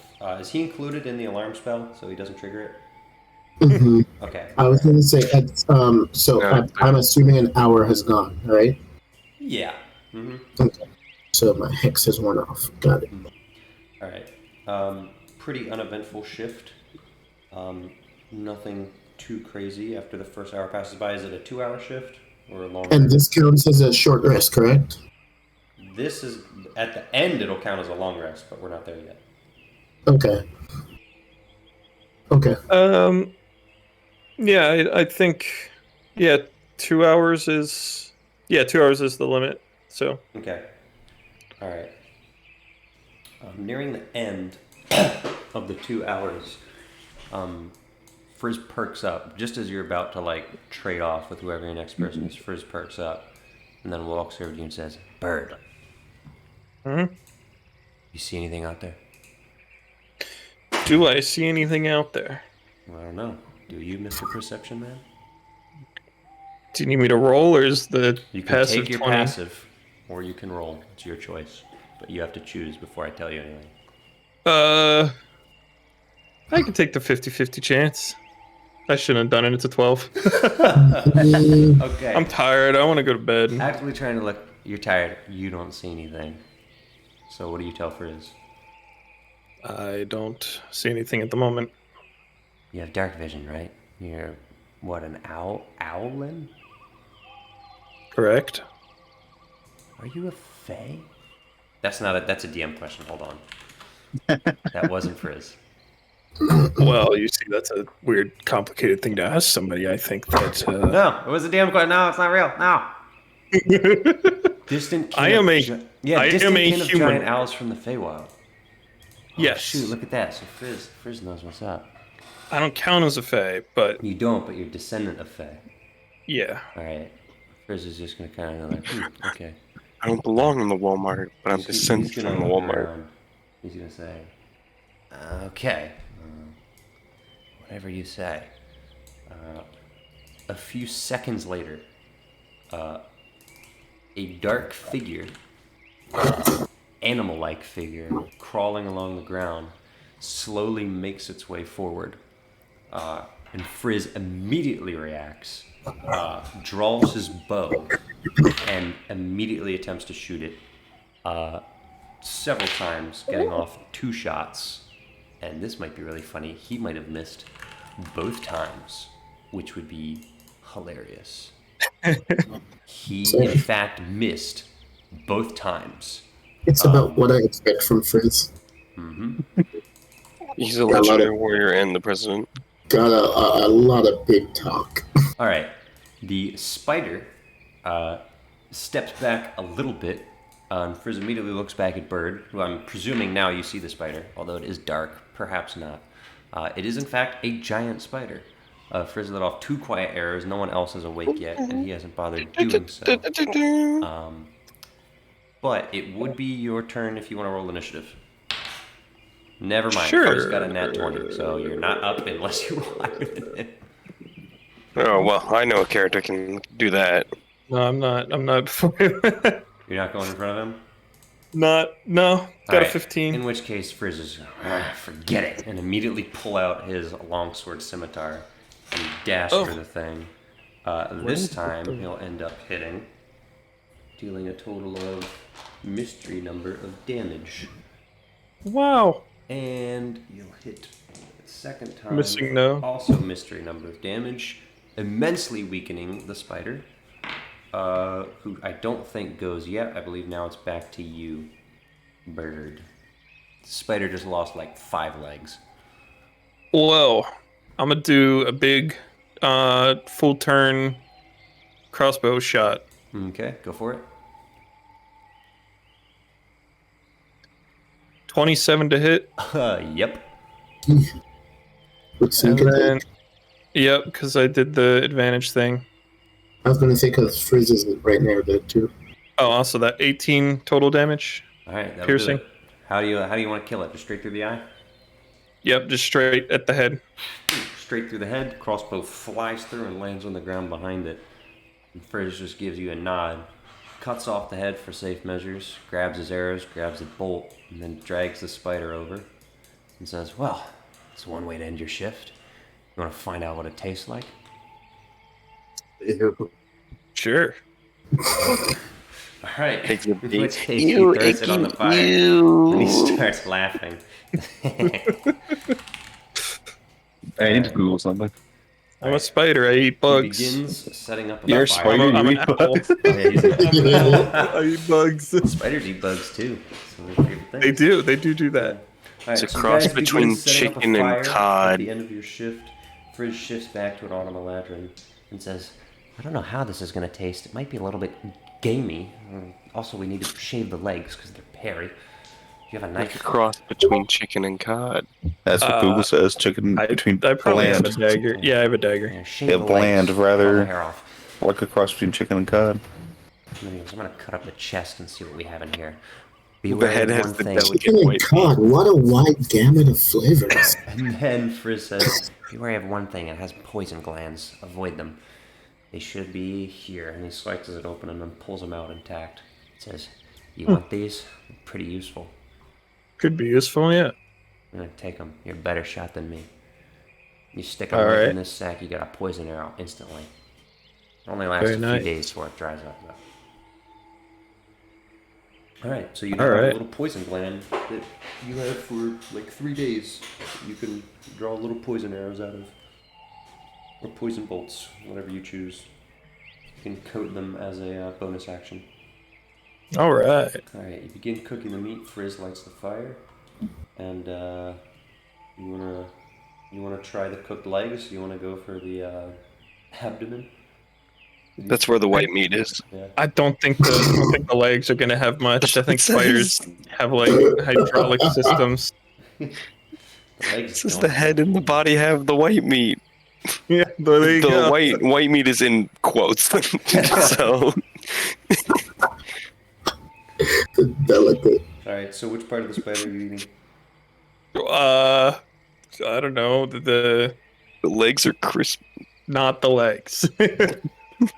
Well, Frizz is gonna try to go for one of the legs and cut up All the right. inside and try to get out of the shell and see if there's any meat. There are 8 of them. He eats some of them, and then while you're going for the big meat, he just goes, Yeah, the legs are not good. Do not eat the legs. I imagine. How's the main body? How is the main body? Who's gonna break the news to Fritz that the He's the entire main thing body. isn't good? Is it rather like a cross between chicken and cod with a contrast Yeah, in yeah. texture from a crispy exterior to a soft center? I would say so, yes. Wow, A delicate white meat. Frizz goes, wow, are you like a food guy? No. That's a very detailed description. We have this scryer named Google guy, and we ask him various questions. Ask I the eat scribe. a lot of meat. I see. It's not super common here anymore. Not as common as the bloody mushrooms. We've been having a bit of a food crisis back at our camp, so anything edible I'm going to try to see if it's viable. Where's your camp? It's not anywhere close to the Citadel, right? The Citadel's with the archives, right? Yeah. Yeah, no, it's pretty far. Not in the pit, I presume.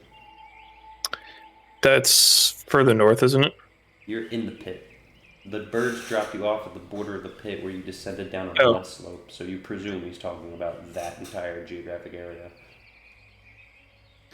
So that's where we are right now, not where the camp is? Mm-hmm. No, it's not. It's further south than that. Interesting. Not much food down there either, huh? No, we're trying to farm. Apparently, when they were on the Cairo Plateau, it was a little utopia. Fertile farming and everything.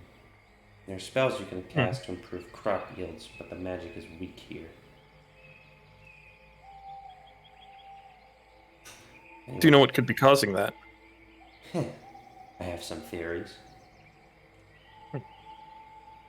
But it's not like the Citadel sucking up all the magic sort of thing. It's more of a... Well, no, that's one of the theories. Oh. As we get I'm not very closer- much of a magic guy. I'm not either. But you'll see. You might put some things together as we get closer. You should probably get to sleep. Probably. Who's the next person on watch? Good question. Who is the next person on watch? Malachi volunteered. And he The only did. other volunteer. Did anyone else? We got to get 8 hours here? 6? What's the Dragon long Rain rest? can take a watch. It's easy to get Yeah. him to do it. Who do you want next? I'll go next. Alright. In this Sure, I case, can wake him up. wake If he volunteered to go next, I'll get him. Alright. Malachi, you wake up to see Vesper. Tapping your You want some shoulder. spider meat? Yeah. Actually, yeah. Ew. My dad I told, guess. my father always used to say that we should be respectful of other cultures and try new things. Yeah, I don't know if this is a cultural This isn't thing. a cultural thing, man. This is a desperation thing. Spider is a struggle food. It's the ice cube sandwich. What is rounds and why does I don't why does know. Cold Race keep launching it? It's gonna show up on the stream. It's a It's funny a fighting multi- game. Yeah, it's a multiplayer thing, and they're Steam remote playing it, so it's probably opening up every time they get booted from the session, and whenever the session ends. Bird goes back Great. to sleep. Soul gets up, and you're both now sitting by the open fire eating spider. Briz goes, I'm gonna go for one of the legs again. I mean, maybe they're alright. I just had a bad one. It was covered in mud. Arr. No, this one's not good either. It's like no meat in that. It's crunchy though. Yeah. is crunchy. How'd you just say that from his bed?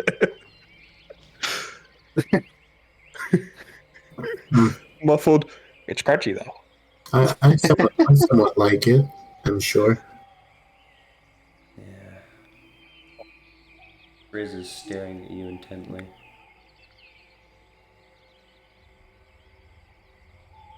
You said you know a prophet.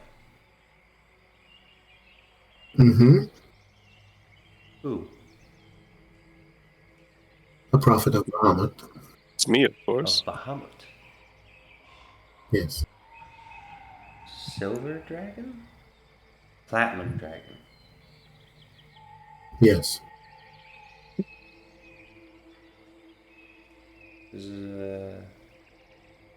What's his deal exactly? Whose side is he on? Truthfully,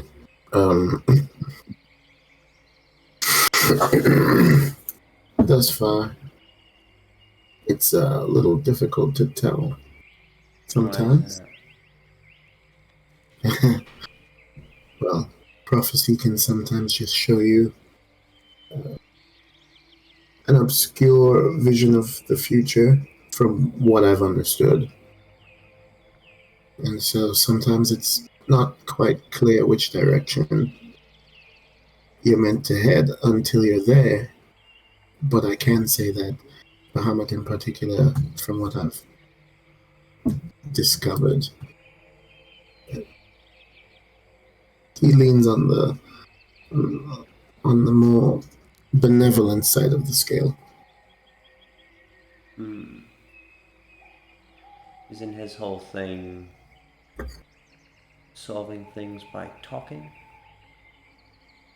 Diplomacy. Diplomacy. Yes, You well, said you've killed dragons before. Was there any diplomacy beforehand? well, I'll tell you this.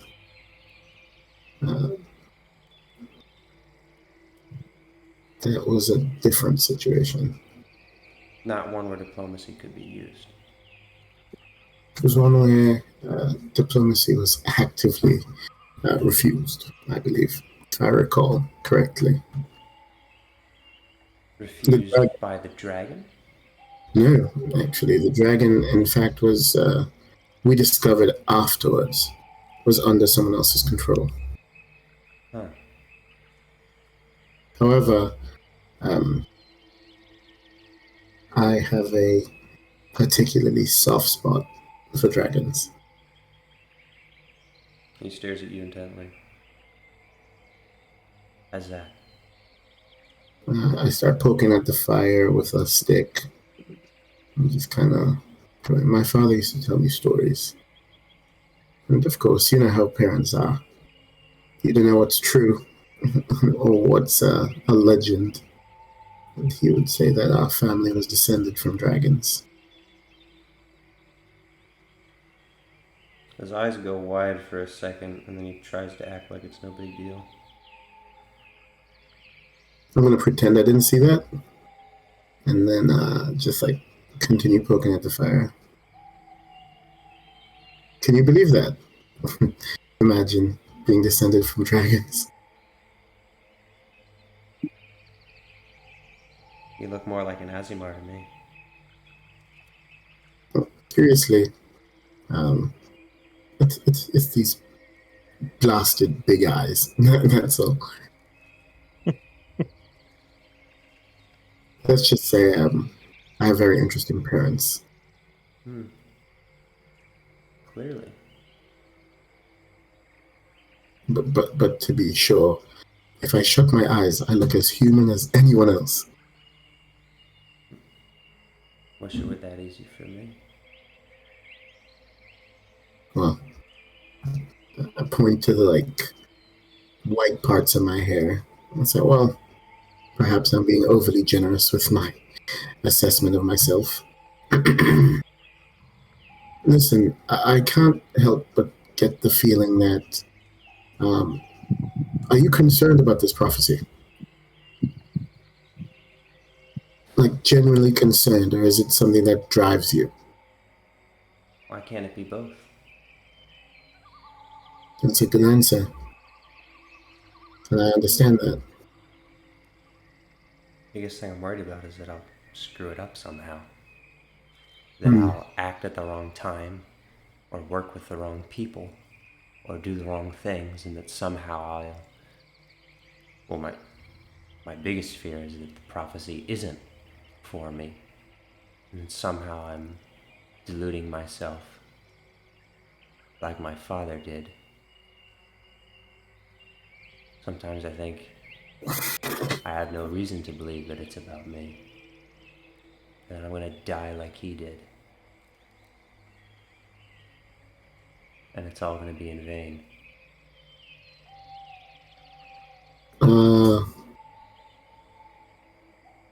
can I do a religion check, or I don't know what I need to do to see if I can actively be Oracle for a minute?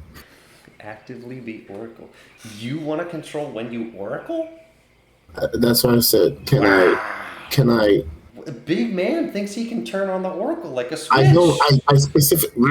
He's asking what he has to roll to turn it on. I know he has, but it's really funny though. It's a legitimate question, but I still get funny. You would have to roll divine intervention. D100. Yep. Love that. I'll throw it up. What, do you want to throw it back? No, all right. All right. Let's see. No, just a few levels off. 51. So just under my current level. Yep, just under. Yeah, not I really close, sure. I close my eyes and try to see if I can see anything, and then when it doesn't happen, I just shake my head a little bit, and I say, so this spider, it's good, is it not? It's all right. Legs could be better. Body meat's okay. At home, usually anything that we don't like the taste of, we find this fruit preserve, and I've found that it can make just about anything delicious. I haven't tasted it in years, but I'd imagine some fruit preserve would help this immensely. Too bad no fruit grows here anymore.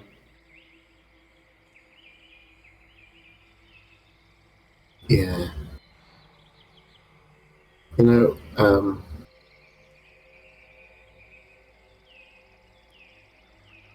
It helps to be a little hopeful sometimes, but sometimes the world just seems to knock everything out from under you, right? Yeah. I'm gonna look at him dead in the eyes this time. He's cold. He's a winter legend. He's staring at the ground. He doesn't even see you looking at him.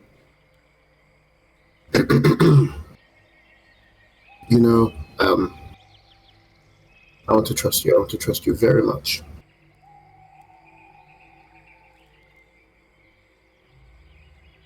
And so I will tell you this.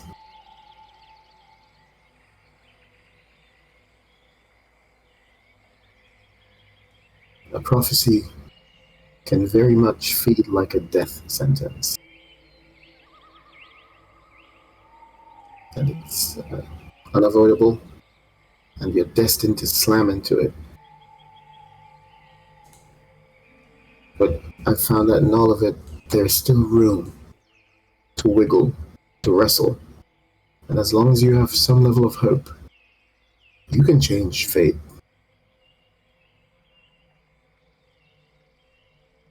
Or at least that's what I believe, even if it hasn't always turned out to be that way.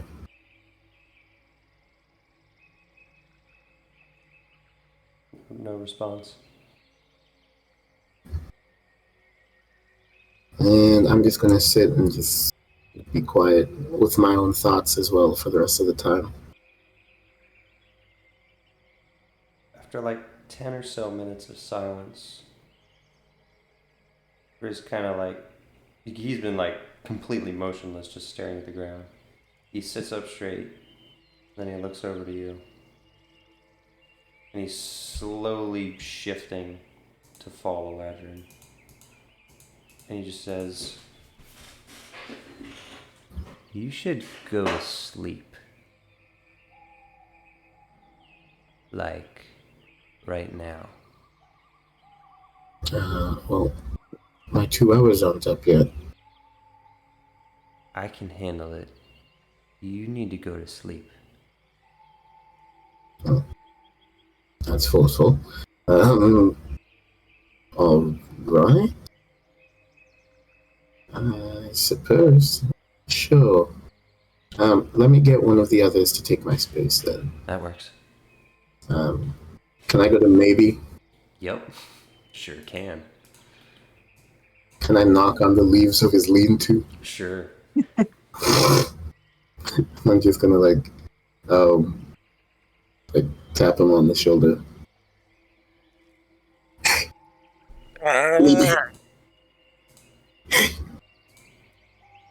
Oh wow, that noise gets crisp. Interesting.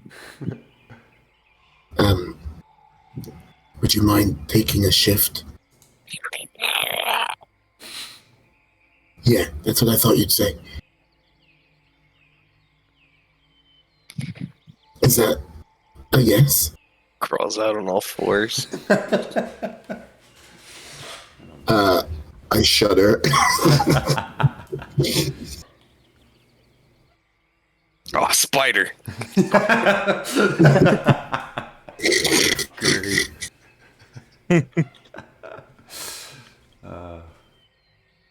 Cool. Trisha just looks at Soul like, what the heck?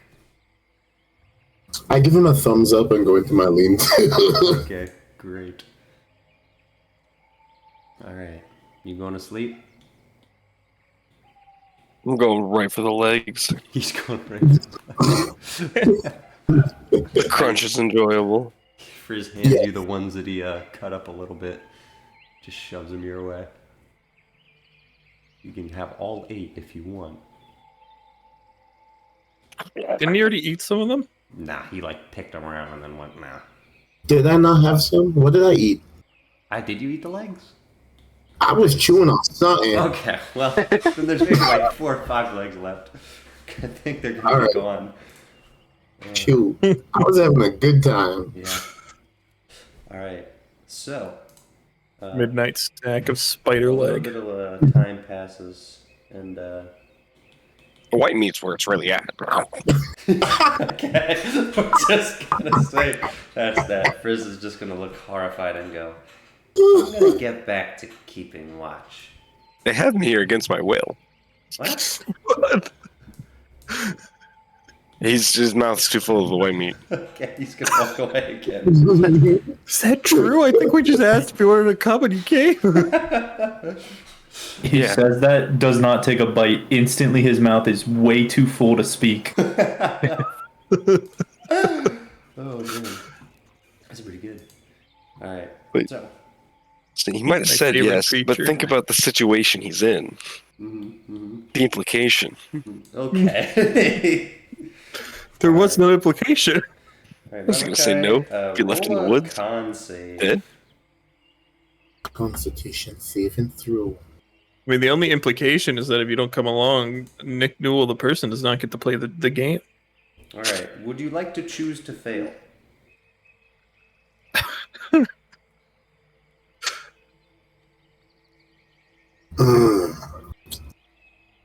Am I aware of what this is? Not quite. Feel something happening and Not quite. like what's happening? Because like So Instinct- nothing is happening, but nothing will happen if you succeed this save. And something will happen if you fail the save. And that something is the reason that Frizz told you to go to sleep. Why would you make a roll? he didn't know I was a hefty guy, like solid. All right. You gonna fail the save or no? I hope somebody can help me get out of it if anything happens. I don't want to attack my friends. But alright, yeah. You feeling safe? I feel the safe. I'm dead now. No. Okay. You fall asleep. Oh, so it's just insomnia? No.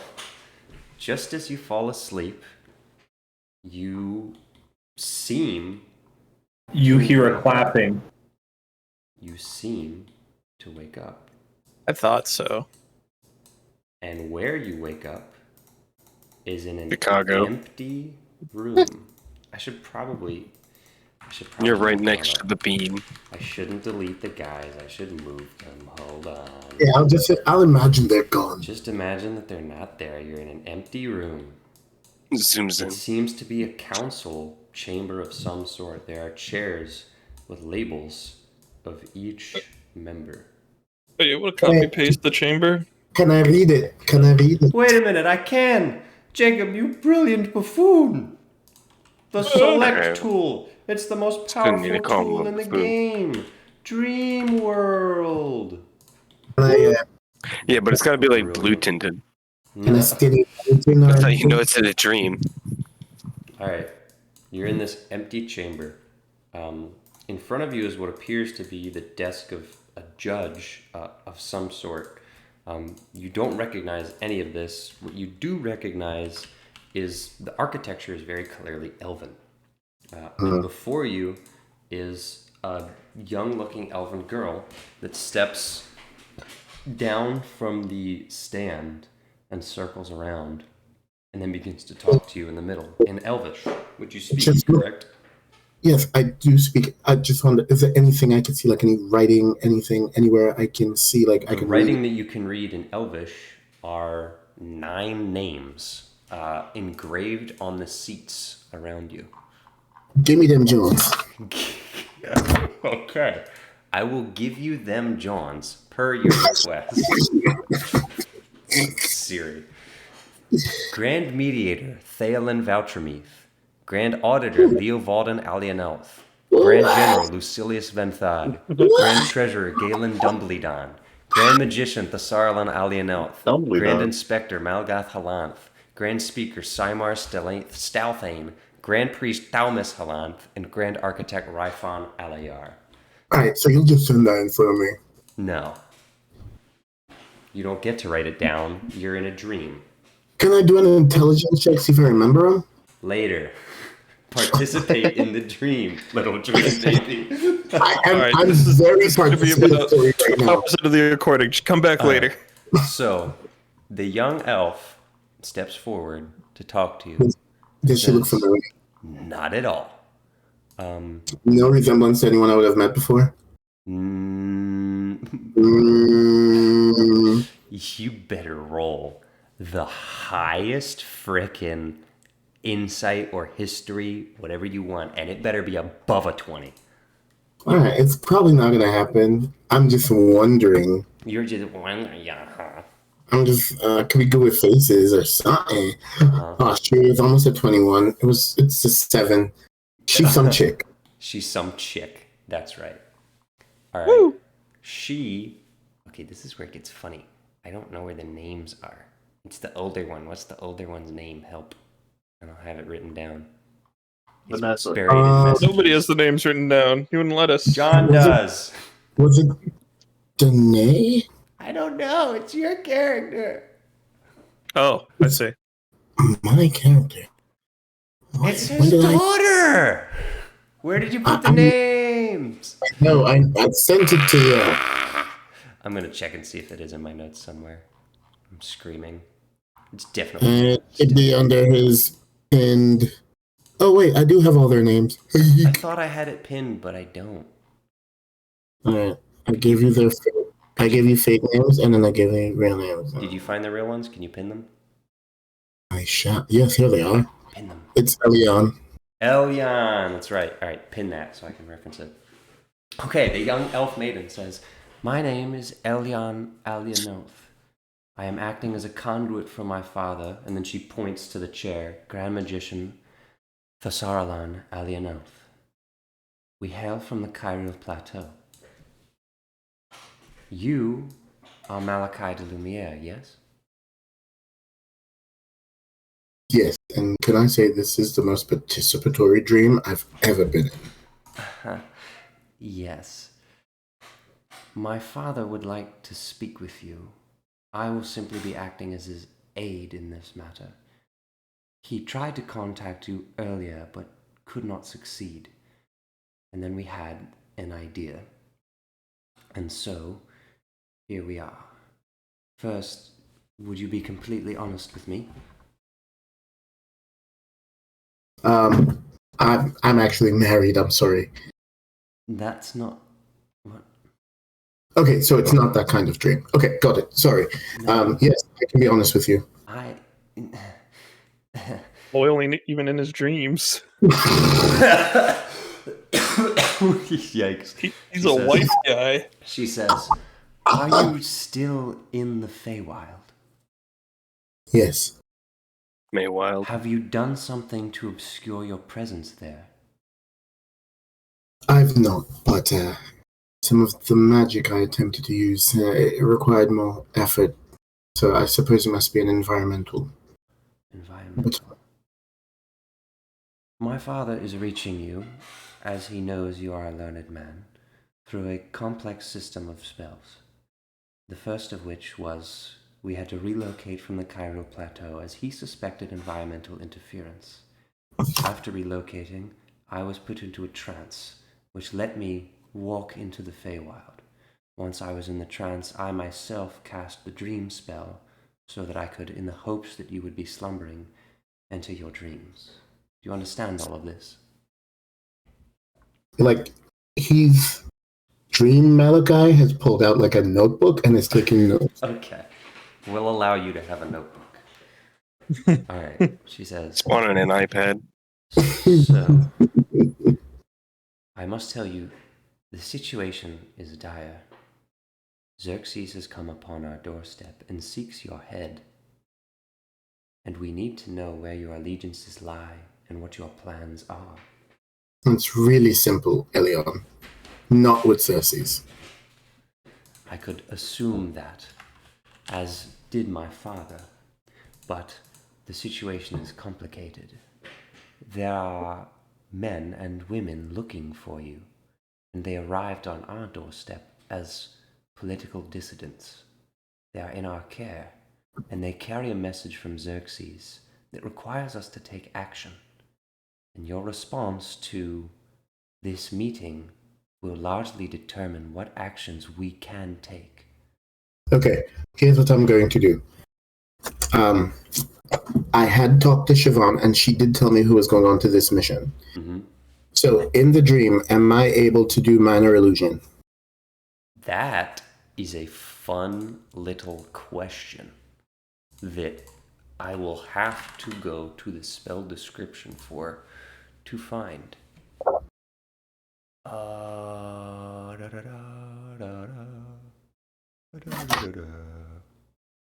Because it usually says like your dream self has the same stats. I don't know how you want to play it. Roll Arcana. I go. Alright. It was nice while it lasted. 15. Yes. So I'm going to. I remember that Siobhan had told me Rainy was going, so I make minor illusion of just like Rainy's head. Huh. And then I make one of Cagliari. And then I make one of Smart Fella. I mean, Fart Smart. Nope, Smart Fella. The one that's Wait. over there, you know. Wait, Yeah. which one? The one that's with As Abel. she's That's reacting Fart to Smeller. the images, it's clear she's a little overwhelmed, and she pauses and she says, I'm sorry, so you know, my father is communicating with me telepathically as we speak. There's much information to process. One thing to know is that clearly the Feywild has amplified the abilities of this dream, meaning that you are able to cast spells. This is new. Secondly, my father says that based on the descriptions I've given him, that he recognizes at least two of those figures. The second, the satyr, there is a satyr in the party looking for you, but she is not as you picture her. She is pale and ghostly. Like I saw in my first vision. So I adjust the image to what I saw from her resurrection. My father says that that description matches her appearance. So you know these people? Two of those are a part of, well, one of them has been corrupted, this satyr, as you might be able to tell. The other two have been, unfortunately, wrapped up in Xerxes' political games. Curious. And what are his goals, as you understand them? Honestly, he wants... Well, I represent a legacy he tried to eradicate. My father is aware. So as long as I'm around, he will try to get rid of me. And what goals beyond that do you see him striving to achieve? Well, and if I may be so bold, I believe that perhaps one of his goals involves your sister, My... if I'm correct. She tries to keep her composure. Yes, my father is aware. This confirms what he has discussed and gathered.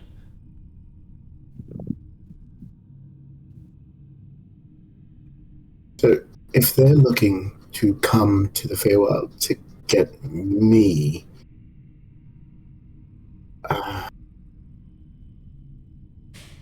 this could present us with a unique opportunity.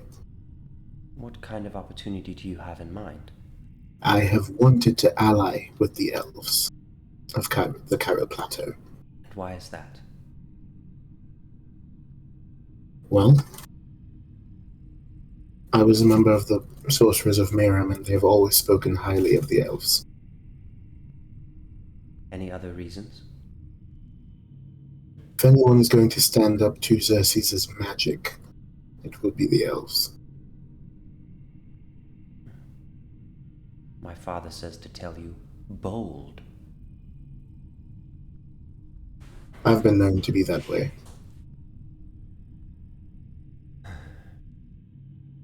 So, you have every intent of dethroning Xerxes? As of right now, And what are your goals beyond that? truthfully, my goal is to return Lucine to what it was. Yes, there are benefits to what Xerxes may have done, but largely he has destroyed the system. He has destroyed the people's way of living. I intend to return Lucine to a home of magic, like it always was, like it was in the days of my ancestors. My father says, I apologize, this is unrelated, but urgent. What do you know of the Moon Lord?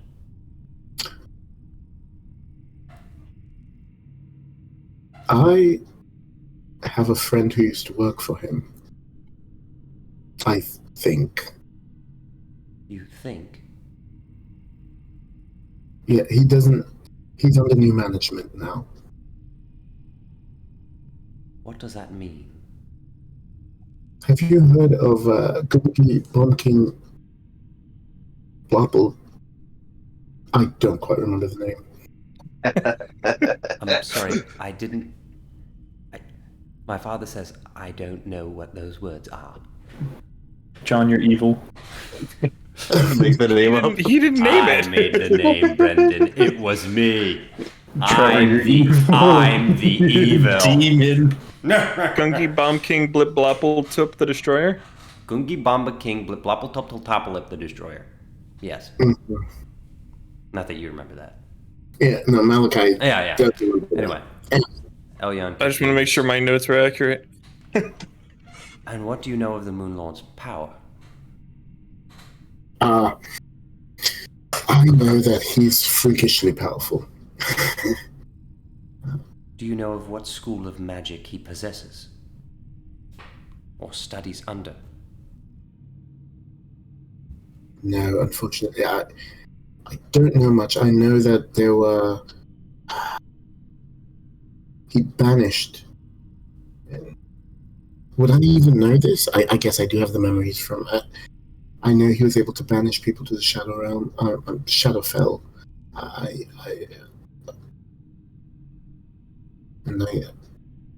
know that he has a number of agents walking around the land. In fact, one of his followers of something attacked one of my proteges recently, and made the entire group he was with forget who he was. Have you encountered powers like these elsewhere?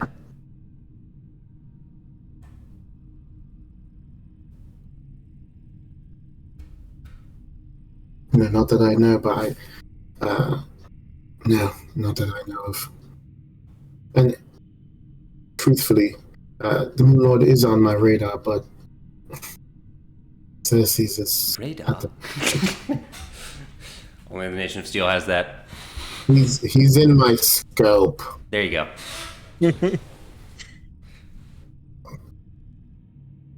Curious. Very well. My father says he's acquired the information that he needs. I wish you good luck. Wait, so... if your father is anything like mine, we do not leave without a solid confirmation. I would like us to be allied. My father says he cannot make that decision alone. As it stands, I am currently investigating, or en route to investigate, the archives in the Feywild Chiral Plateau. I don't know if that will help, or if he has any information that can help us regarding that, but I just wanted to put all my cards on the table. My father thanks you for the information and says that he will try to reconnect when possible to let you know if a decision has been made. Should you find yourself sleeping again, we could have another meeting. But as of now, that is the only way we can meet. Thank you, Elion. May the Creator favor you. And I promise I will get your sister safe. It's awkward. And the dream ends. And you wake up. Wait, I didn't go to sleep in my wife's tent? Oh, whoops. Oopsies. Just spooning this. This really does give a new context to this relationship. Mm-hmm. Oh wait, actually, hold up. I have an image for this. Uh-oh. Oh no. Why does he have an He's image not for the this? guy looking back. Why does he have an image for this? What do you mean by that? I knew this was going to be useful. Oh Lord. Huh? Carry on. I don't know Thank what you. that means. I appreciate it. Okay. Alright. Well, you can go back to sleep if you want, but that just happened. What will you do? I'll just am I like rested or do I need more rest? I guess I need more rest, so I'm just gonna like just lay down and honestly just go to sleep. Okay. Alright, maybe. The rest of your shift is pretty uneventful, aside from the spider munching. What do you want to do?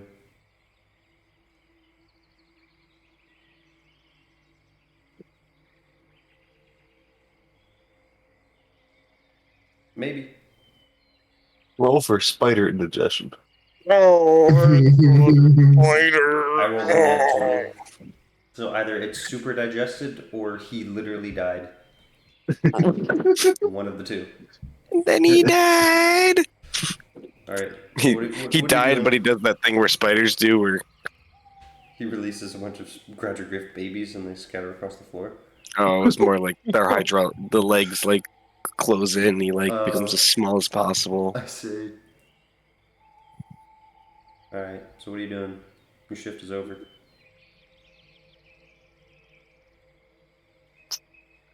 I don't know. Yeah. Well, wake someone up. Is it still dark, or I Yeah, don't it's know. still dark.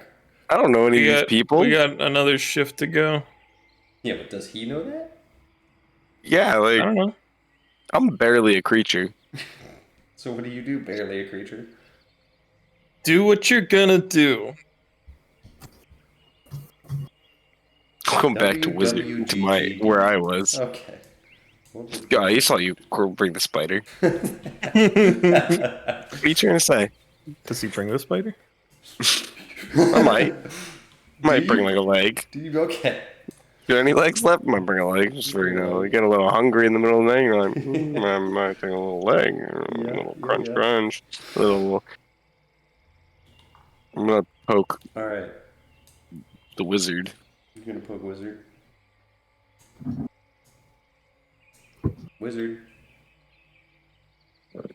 I'm gonna hit him with the leg. John. So is this Oh, I fart forgot I'm smart? wizard. Yeah. Yeah, I thought so. That was funny. Forgot fair. I'm wizard. I'm the only furry, so bird is good enough for me to know. He gets I up almost forgot groggily. that. Alright. He looks just like, what the heck is that? It's a spider. Ugh.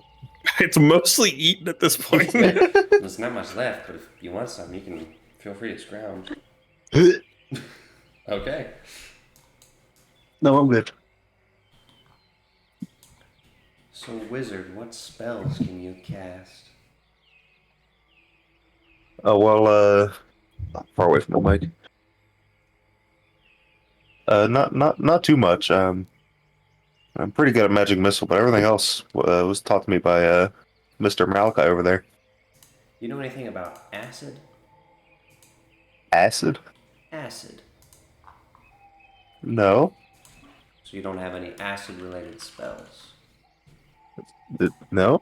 You have any experience dealing with acids? I don't think so. Remember, you were in a party with Dweeby for a long time.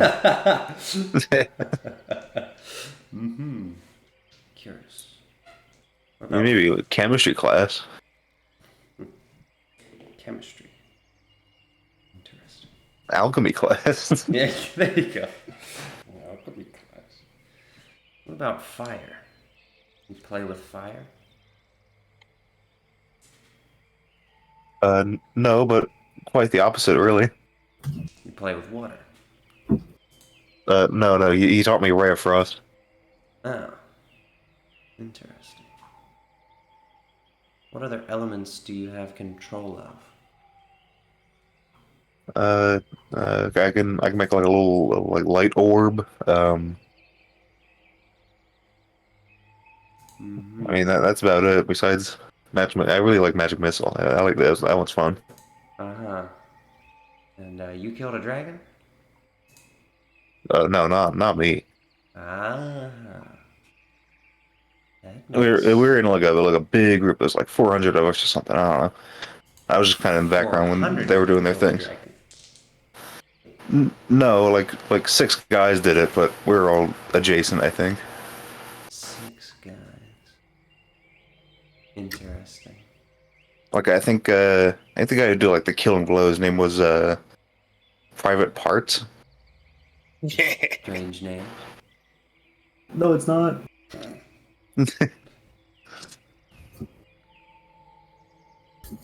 Private. Military rank. Yes? That Oh was yeah, his first name. I'm Private Smella. Ah. Oh, I forgot about that. So, you're in an army. I guess so. What do you fight for? I mean, I guess like freedom, against Xerxes. That's kind of what it's boiled down to, I guess. Yeah. Xerxes, who's that? Oh, he's this. Have I called Malachi by his name? Is that important? No. Okay. um. Oh, he's this evil king guy back at home. I see. You have one of those too, huh? Oh, you have one? Sort of. It's not quite that simple. But there is someone who claims to be the king and sits on a throne. So, should count.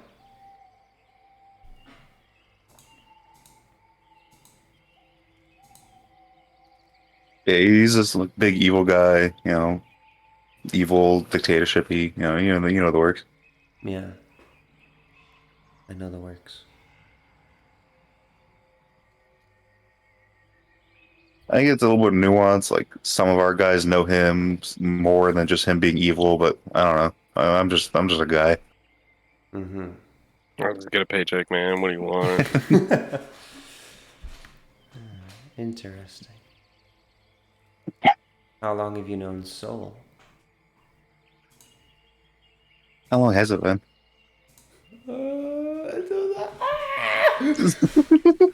A few weeks at least. Oh, only like a month or two. Yeah, Really has not been long. it's a short time. Though I understand when you fight alongside someone, you become brothers quickly. He kind of like took me in to teach me some magic stuff. I don't know. It's kind of cool. How are you in combat? Uh, I mean, I know the basics. I haven't done really that much though. Yeah. I got beat up recently. That was kind of rough. You're pikeman. You ever used a sword? I mean, I've swung a sword in training and stuff, but I don't like them. Why is that? I just don't like being that close to somebody. Yeah. The range of a spear. What about shields?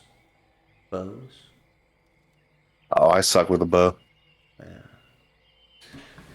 I've tried to be an archer like my father, but I find myself in the heat of combat when it comes down to it. I'll tell you what though, I forget, are they brothers or cousins? What? Percy and Kersey? No, Smella and Smella. Oh, that's kind of your call. I think They're the idea sisters. is I forget what I I said. think they're brothers because one. I think they are brothers. Yeah. Yeah. I'll tell you what, my brother, he's really good with a slingshot. I don't know how he does it. Slingshot. It's not the most powerful of weapons. Oh yeah, you would hit like beehives and like unruly cows. Unruly Slingshot. cows. Kind of trash. Yeah, you like hit him right in the ass. Okay, Frizz just laughs and immediately turns back into Ladrin. You deactivated him. That's funny. Cows. You don't have those. You know what a cow is? Yeah. Huh. They're here. But, well, they were here. Not anymore. Can't raise cattle in this environment. I wasn't much of a farmer guy myself. That was all my brother. I worked on a farm for some time. I never liked the manual labor, but it made me strong. And I liked being strong enough that I put up with the labor. And eventually fair I enough. started liking the labor. Not because of what it was, but because of what it yielded me.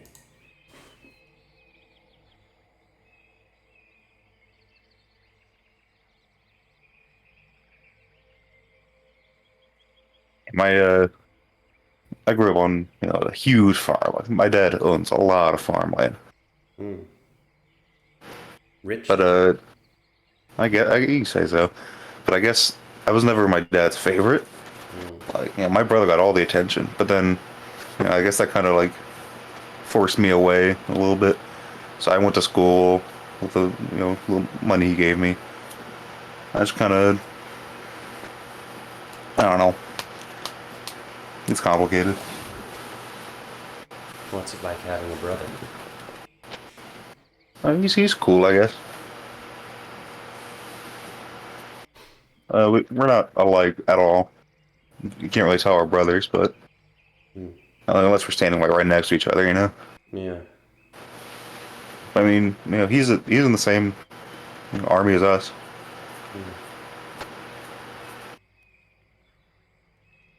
He's not much of a fighter, though. This army that you have, you broke off from it to pursue the archives? Yeah, they're stationed back a while back. Why not take them with you, or did you not know what you were getting yourselves into? Oh, I'm not sure. I'm sure Soul has has a reason for it. Yeah. Interesting. 400 isn't a lot, but it would certainly be enough to march into the capital and make a scene. But to some extent, that may not be the best approach. We'll talk about that in the morning, though. Alright. I'm making rounds. Enough chatting. Alright, he gets up and he begins pacing the border. And he actually begins to walk up the rock wall, up the cliff ledge to look out over it. You don't want any of the spider, right? No. Alright, great. Just asking. Had to make sure. Make sure you're eating, all that. Alright, other than that, you can roll perception and see if you see anything over your ship. Otherwise, it's pretty much pretty good. Well, I'll take a little look around. I got 13. Everything looks pretty normal. Haven't seen any other giant spiders. That's good. It's a little bit dark. There's some glow from some of the mushrooms far away. The alarm hasn't gone off. You've been trying to study it and see if you can understand how it works, but not really much to see once it's set. Pretty quiet, boring shift after that. So, you want to call it, go to sleep? Yeah. Alright, in which case, everyone here can tick off their long rest. Congratulations, everyone. You've all survived. And now, we're going to cut back to the boys. It's been several hours. The helm towers are just stationed at the walls opposite of your beds. It's nighttime, and Elithor just crashed and is asleep. How's Smart Fella doing? Oh, he's zonked. Okay, which means Sable's the only one up. Do you want to do anything? It's been quite some time with no word. I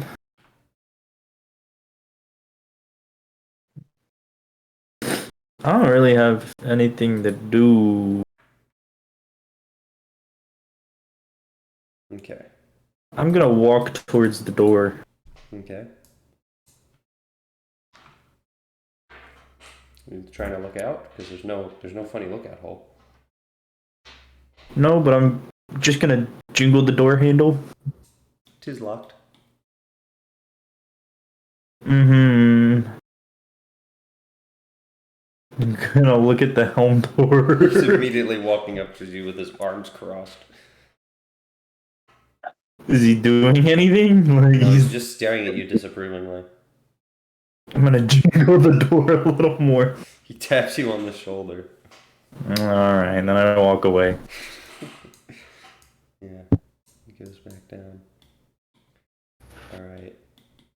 Notably, you don't have anti-magic manacles on you anymore. Which is one thing to note. Oh, wait, in that case, I would like who Mm-hmm. is it nighttime? Yeah, it is. Okay. I would like to do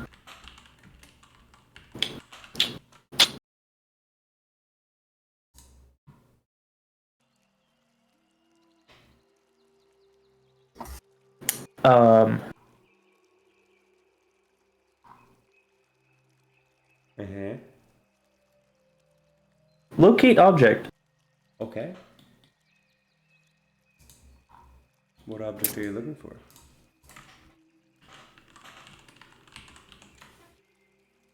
What stuff did the investigator have on him? Pretty much just a notepad. That's me. I'm looking for a notepad. That notepad?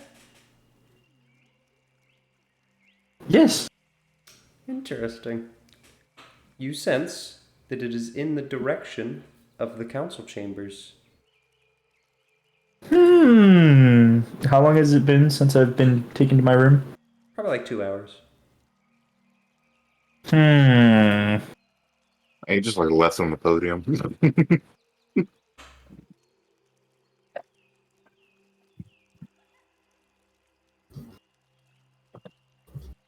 Oh shit, wait. Would I know if the helmed horrors count as a humanoid? You can roll history, or actually, you should roll arcana for that. 9. Maybe. I cast charm person. It just. It just looks at you. And then, does charm person have a verbal component? Yeah, verbal, somatic. Yeah, it looks at you as you're talking, walks over to you, and just bashes you on the head with the hilt of its sword. You take 4 bludgeoning damage.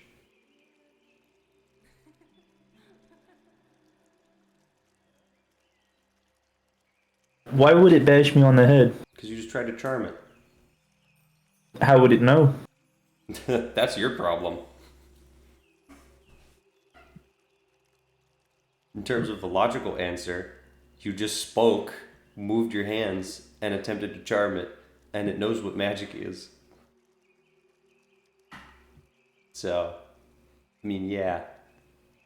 Even if it didn't know you tried to charm it, it still knows you tried to cast. That's fair. I go to bed. Okay. Sable goes to bed. Meanwhile, in the female bunks, how are Cagliari and Rainey doing? Are they letting Rainey get any closer now than they were before? It depends on how persistent you are. She's not getting like handsy yet, Uh-huh. but she's getting really close to trying to figure them out. Okay. Roll, what do you even roll? Literally just do a general charisma check.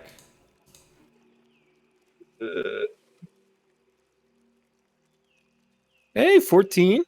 It's not bad. Alright. At the start, it's not super comfortable. It does the same thing. It puts its hands up and stops you from getting closer.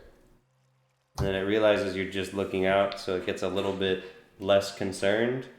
And then you get closer, and its neck kind of coils back like it's a little uncomfortable. And then it'll just like slowly push you back with its hand. But it's not attacking you. And then he just looks over to one of the other ones. It just shrugs. She's like full on taking notes, like trying to figure them out. If it helps, her motivations are not malicious. She's not trying to like figure out how to shut them down or anything. She's it literally knows. just okay. All right. Well,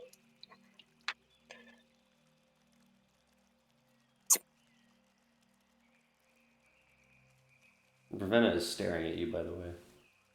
which one? What? Which me? Oh, Rainy. I Gotcha. don't know what Well, Calieri's doing. I presume Calieri's doing nothing at the moment. I think Caliar is just trying not to have Ravenna stare at her. Yeah. And I don't think Rainy is bothered. Yeah. So Well, Ravenna walks up and goes, "What are you looking at?" Helmdar, Yeah. What are you taking notes on? And then she grabs your notebook. well, it's like I guess in the notebook would be like a sketch of the thing itself. Kind of like, T posing, A posing, Mm-hmm. side view, back view, Mm-hmm. like you would see on a blueprint. Yep. And then ideas for about the enchantments you would need to get it to do what it's doing. Mm-hmm. What are you trying to be an artificer? I kind of am one, I think. What, you want to build little guys? I built a little guy, and then little Leo walks out from whatever pouch I'm keeping him in. Describe Leo right now. What is Leo? I've Come on, guys. We've met I've Leo. brought him up before. He's a little beetle. Guys, He's a come gem on. with little magical legs coming out of him, and little pincers on the front. You don't remember Leo? Him? Sure. It's my homunculus servant. I brought him up before. Remember, he said homunculus? homunculus. He said homunculus, and we all lost it. And I just kept going. I keep me homunculus in a coughing state of euphoria before it would kill me, SpongeBob. Okay. It's a little beetle guy, made out of a gem. Me homunculus. It's like a black gemstone. It's one of the cheap Tiny ones. construct. Oh my gosh, look at it. What can it do? It can attack. Look Math. at it. Wow. Yeah, I think it can attack. It's mostly it can give you advantage, Ravenna's which is nice. enthralled. Alright, she begins asking you a barrage of questions of how you make it and if it's magical or mechanical or both. It's magical. It's like runes and stuff. It's not really mechanical. In the idea of like a little.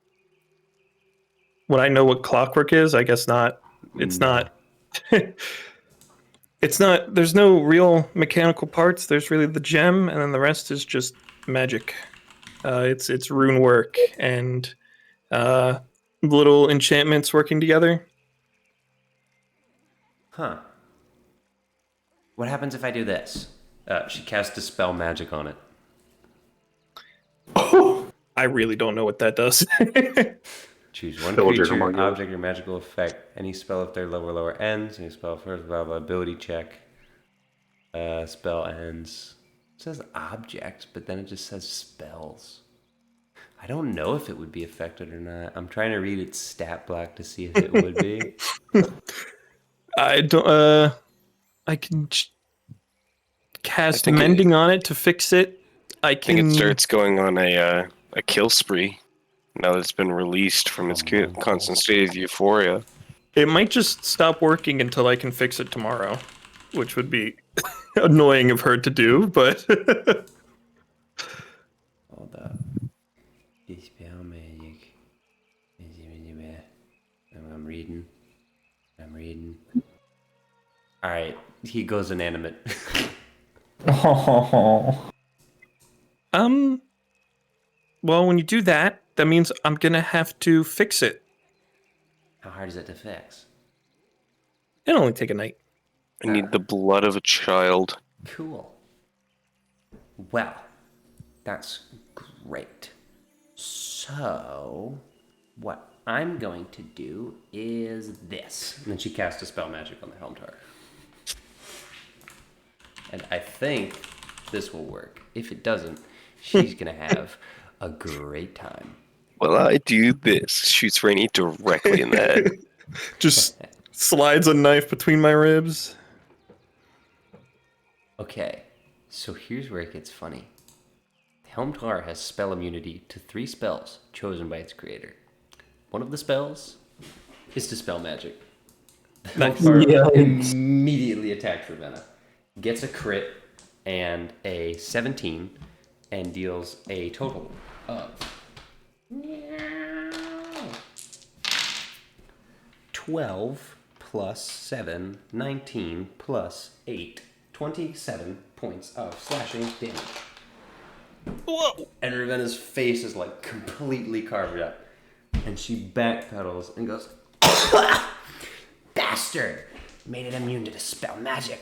My face! She's now like screaming on the ground. Yeah, this is hype.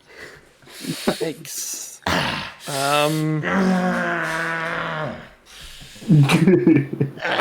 I'm gonna take a little stone out of my pocket and carve like a couple runes onto it, and then press it against her wound and cast Cure Wounds. All right, how many hit points do I get back? 2. Give me a second. 8.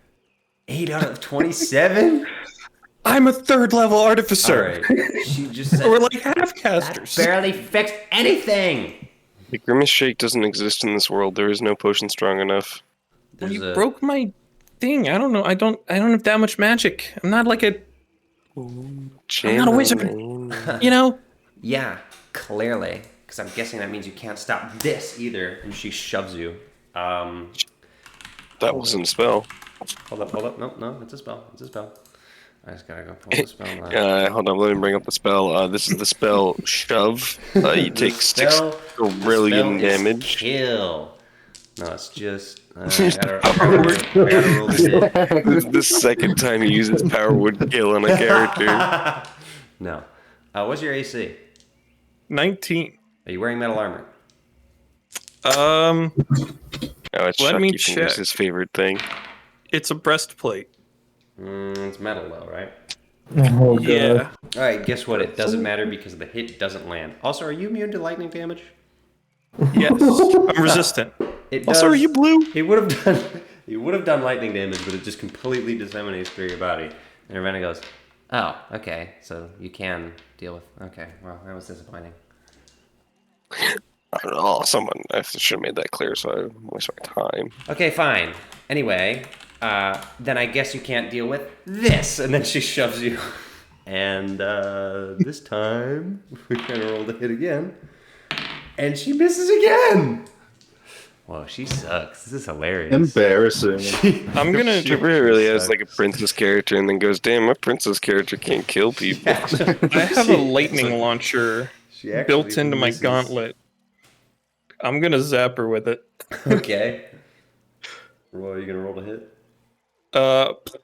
1 plus 7 equals 8. Nat 1 to hit. It's a miss. It just bounces off the wall. Oops. And then she goes, "How dare you!" And immediately the Helmtars rush in. At this point, there's no. Oh, more now game. all right, this is just like a school, okay? Listen, she starts it, and you guys don't do anything until I try to fight back. And now You the step in there, Helmtar and now we're moves both in gonna get with the detention. manacles and begins restraining sucks. both of you. All about the Magic ones with the manacles. money. And Ravenna's kicked to the floor and Rainey's shoved aside. Ravenna's still like bleeding from her face, has an active scar. And goes, I'm going to kill everything here. I am literally going to lay waste. I And healed she you. leans up against the wall. Girl, your waist. Throw her in the trash. Alright, well, the Helmtar exits the room, leaving the 3 and 2 people now magic manacled. Ravenna lost like 19 hit points. Maybe she shouldn't have been such a bitch. Guess, Will she learn her lesson? That's the question. I guess now I'm just gonna work on calibrating my gauntlet because clearly something's wrong with it. Clearly, no hair for it. Alright, well, you guys would be able to tick off a long rest, and you all begin to sleep when the Helmtars open the door and you are all escorted out and woken up. It is probably like 3, 4, 5 a.m. and you are being Wait. escorted out. No long rest. What? Alright. Oh, wait, shit. Did I get a short rest at least? Yeah. Oh, thank God. Oh, wait. We're doing short rests. Bro, I'm Everybody- useless Doesn't matter. without a rest. Oh, that's the wrong character sheet. Oopsie. The inspector shows up at your door and says, "All right, it's time to move out. Follow our instructions and there won't be a problem."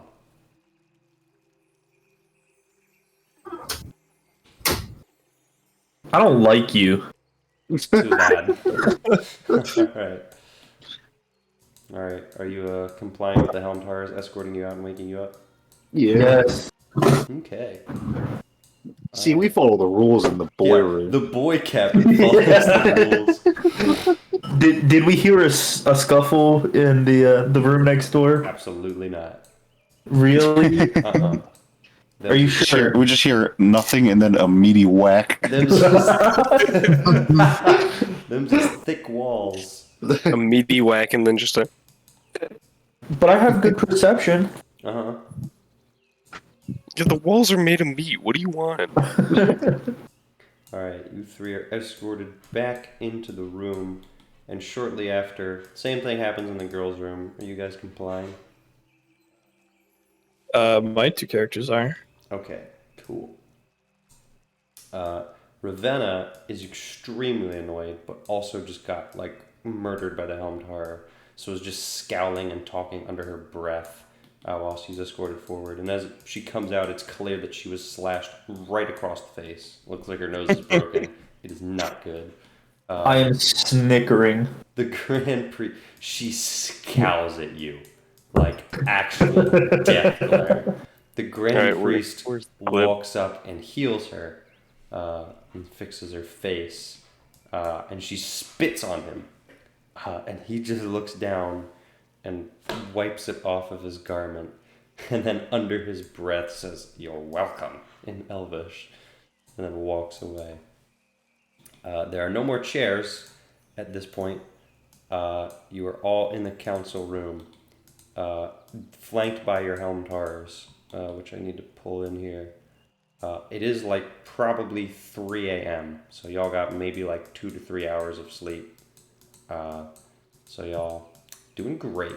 And the Grand Mediator says, "Moving forward, this is to let you all know that we will be relocating to the Feywild. A message has been sent to King Xerxes through the council, signed by me and all other members, that we will be escorting you to the Feywild to confiscate Malachi de Lumiere. Inside Xerxes check.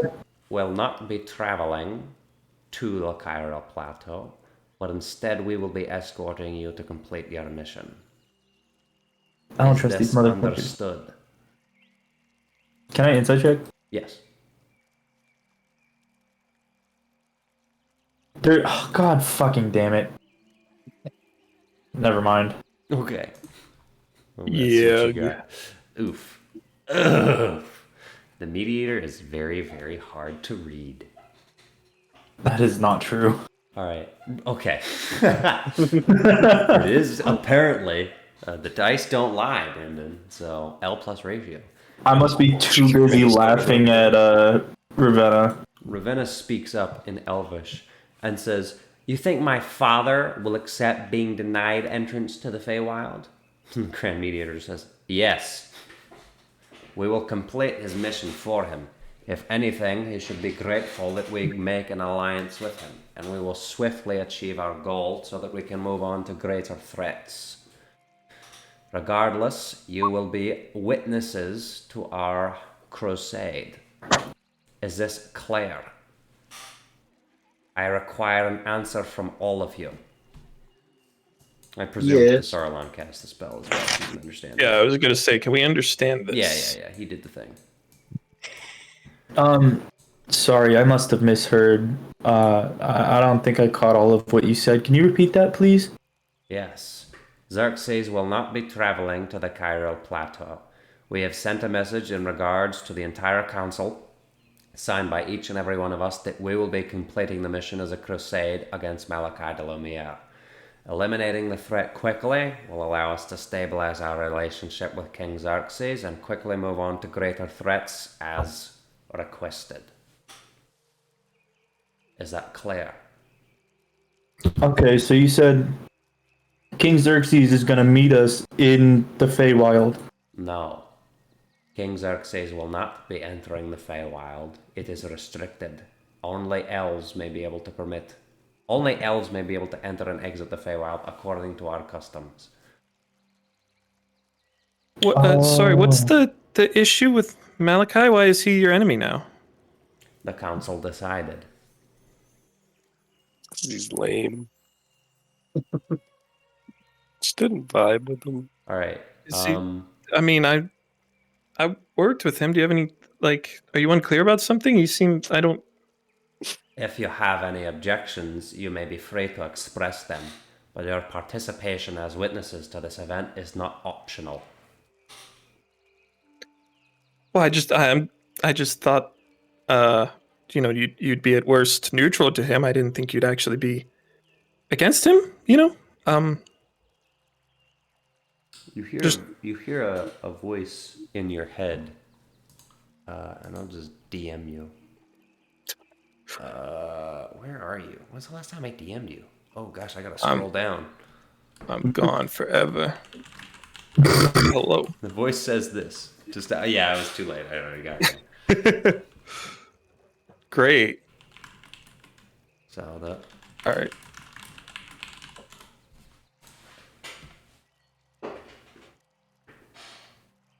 Can I send a mental image of that symbol? no. Oh. It's just a penis.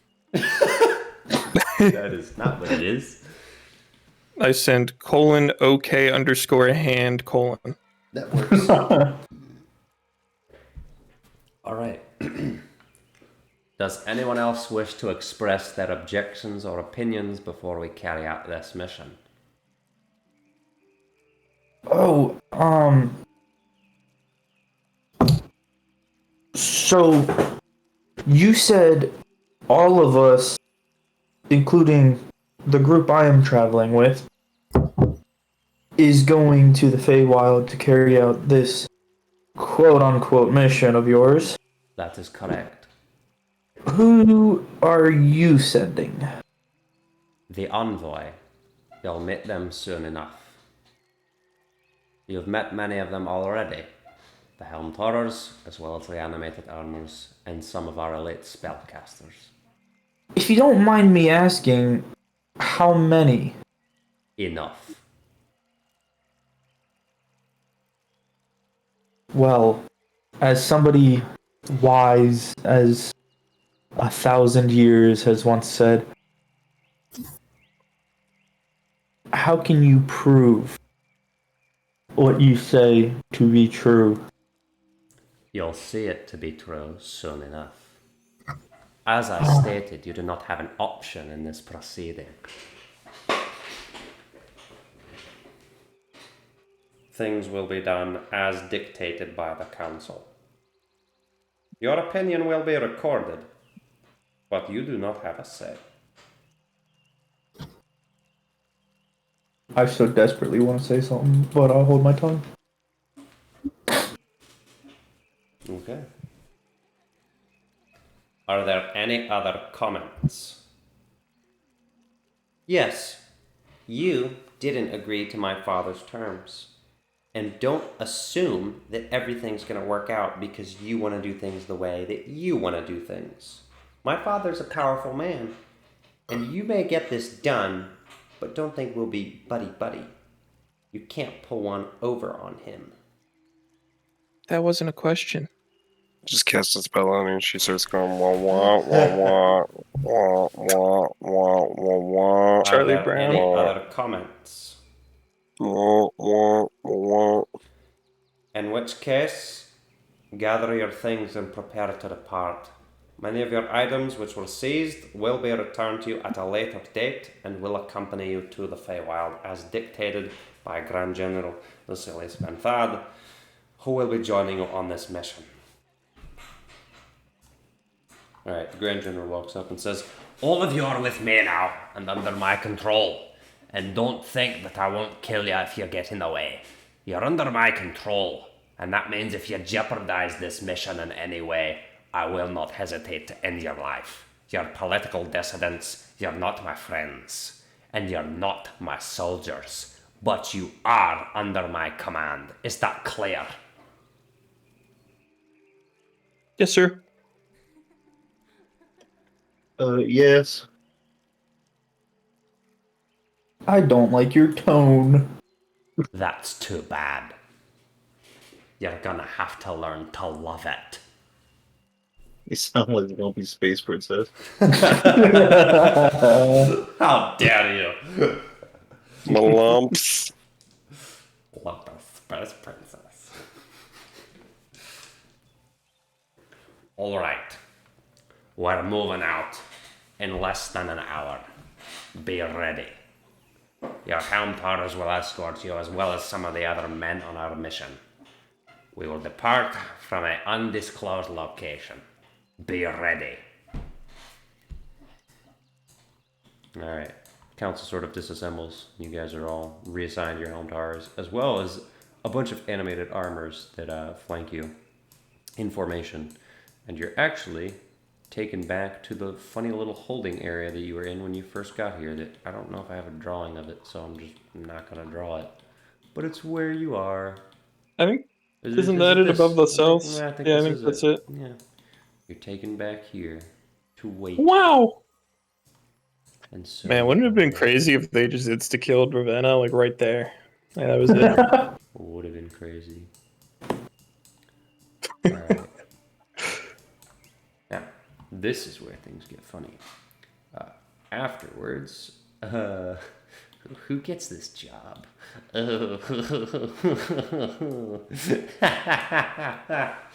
Alright. After you're escorted back, shortly after, the doors open, and an elf that was definitely on the council, but you don't know his name or what his title was. He's never talked before. Enters. Ironic. Yeah, you'll see. He The grand announces himself. So hold up, I gotta. The elf enters and says, Bless you. How much of a speaker is he? "Hello, I am Grand Speaker Simar Stelthane, and I am here to speak to Ravenna Nacht." She goes, "How are you? What do you want?" "Yes, the council has decided that, due to the danger of the mission, that we would not like to endanger the beloved daughter of King Xerxes, and therefore..." "What? You're not letting me go? I will literally kill you." The animated armors immediately jump forward. And he goes, "Not literally. You Literally. Who gave you the right? Who gave you the right? The council decided that. No, the council decided. Do you think that my father sent me here on a whim? No. He sent me here to get a job done, which means I'm gonna be a witness to this, whether you like it or not. You don't get a say in that. I am going, and I don't care what the council says. So, what are you gonna do with that?" Unfortunately, She was promptly restrained. the council has decided, and there's nothing I can do, madam. It's my sincerest apologies, but it simply will not be. Why don't you think again? She rolls intimidation. And Grand Speaker goes, very shakily, the council has decided, and there's nothing I can do.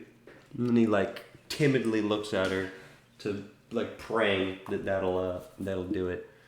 And she gives him the death glare. And then she looks around, and there's a billion helm towers. I don't feel like putting them here, but they are here. There's a billion helm towers around.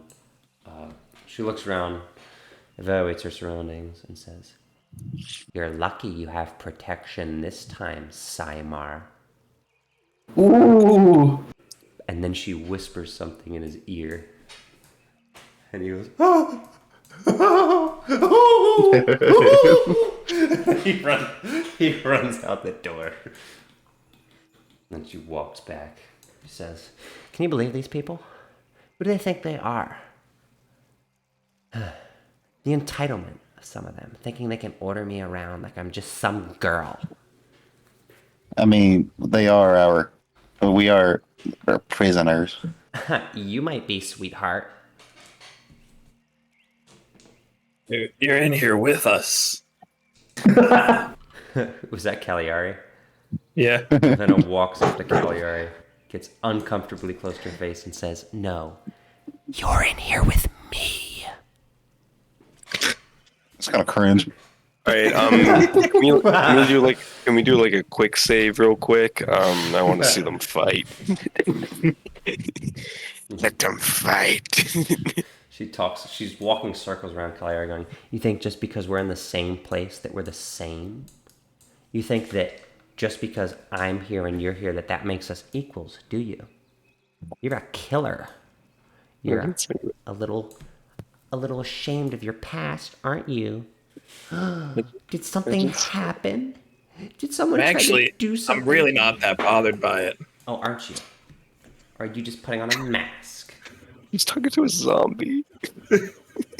I already died, hon. I mean, the worst thing that could have happened, and I got better. I will show you worse. Hanging out. You're wearing anti-magic gauntlets right now, so I won't always be. right. But I mean, Lady, respectfully, you have daddy issues.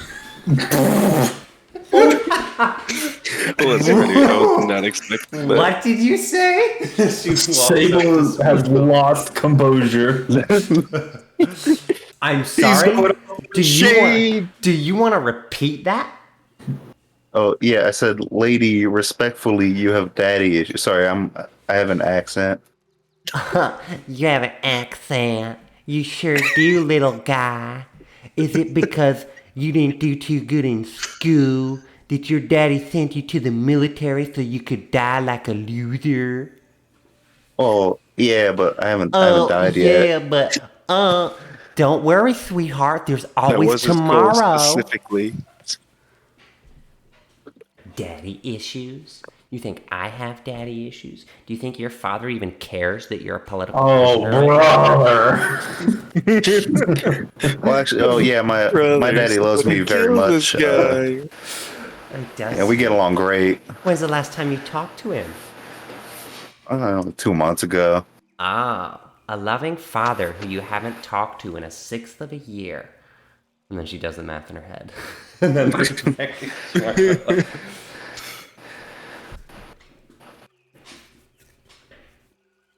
you think you're better than me, don't you?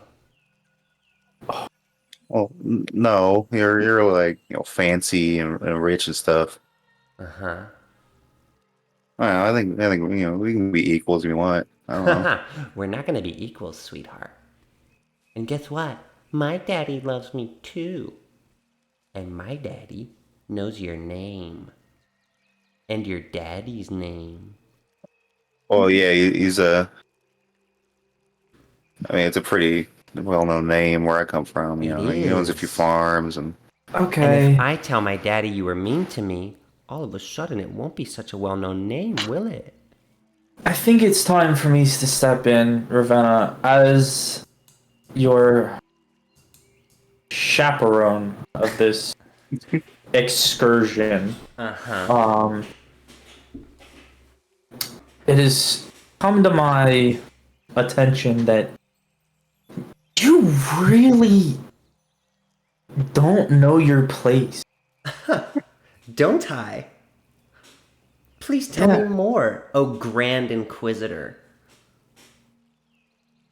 It seems you think that no harm could ever come to you and your almost pretty face. But yet all you do is instigate minor, petty conflict. Perhaps you would be more pleasant to be around if you didn't speak. Maybe consider the fact that I'm pleasant around people who I want to be pleasant with. No. You misunderstood. That's not your cue to continue. That's your cue to be silent. I can take my own cues, thank you very much. And I don't need to take cues from an underling. I'm gonna throw a rock at one of the helmed hordes and then just point at Ravenna. Okay. Like she threw it. Okay. Beliar is also going to point at Ravenna. They're all staring at you as you throw a rock. So go I'm ahead gonna hide it. I wanna like, yeah. All right. Roll performance with disadvantage. Can I give him advantage because I'm helping? There's so many Okay, animated listen. armors and help What armors. are you going to do to give him advantage? If you can give me a concrete thing that's going to make it more difficult for the 7 Helmars that are staring at you to not figure out who threw a rock, then yes. Was I not helping by doing the pointing? A little bit. Flat roll. Roll performance. +1. Ooh. Okay. So you're trying to throw a rock at a Helmtar, right? Okay. She currently has magic manacles on, but she still has her hands. She's up in your face, blabbering. You quickly and swiftly attempt to change your position so that you're in front of her, and then grab her arm, and then backhand throw the rock with as much force as you can, and then like fall to the ground and try to make it look like her arm flamed forward. To accomplish this, you need to make a contested strength check. Oh God, you're a monster. Strength. Oh, bro. Ooh, sit. 18 minus 1. You grab her arm and then conceal the stone in your hand that you used to pull it back, and then whiff the stone over and then fall to the ground, acting like she just tried to whale it right at you, but then it flung over you because you got knocked down. Smacks a Helmhar straight on the face. Cagliari points at Ravenna. They all rush Ravenna. Ravenna goes, ah! Every other member of the party backs up. Sable crawls away, and the Helmhar swarm her. She's on the ground. They don't have their swords, but she's being restrained, screaming, and now crying for the first time like a child. Like, no! Does not come through. It doesn't come through? Oh, it'll come through on the recording. Just go, no! She got hit in the throat. She's just silently screaming. Yeah, no, at some point, she's trying to scream and she gets kicked in the throat. She just goes, and it's just silent. And oh gosh, who are they? I'm such a genius. Who do they even send in? All right, the Grand General walks in and goes, "What in bloody hell is going on here?" Well, Ravenna threw a rock at the horse. That's it. She's being escorted out of here ASAP. I'm getting the Saruman. All right. A few minutes pass. She's still on the ground, quietly like, like getting her breath as they're completely restraining her. The Grand General gets the Saruman and says, "Listen, if you could just banish her or teleport her back or something, just get her back to Xerxes as soon as possible. And then send a message. I'll send another message like we talked about, saying that we didn't want to endanger her. Just get her out of here, please." Can you do that? Can he do that? The Saruman. Alright, well, if Saruman isn't here, that means I'm Satharlan. Which means he's just going to keep his complete composure and say, "Let's not rush to things, but yes, it can be arranged. First, what I would need is a few materials. And then from there, I have what I need. Make sure that you have the red letter ready before we send her away. And I know of a location she could be sent that would be close enough to where she could make her way home easily. We should likely send some additional supplies with her so that she isn't dropped in the middle of nowhere. Assemble me." And then he starts talking to the scribe. And they go back, and Ravenna gets dragged out by the Helmtars on the ground, crying and whining. And that is the last you see of her. Ever. She's dead now. Yes! Yeah, baby! But she's gone. 5 or 6 minutes later, the Grand General walks in and says, I apologize for that, but the situation has been dealt with and shall be gone back to her father. Oh, thank you.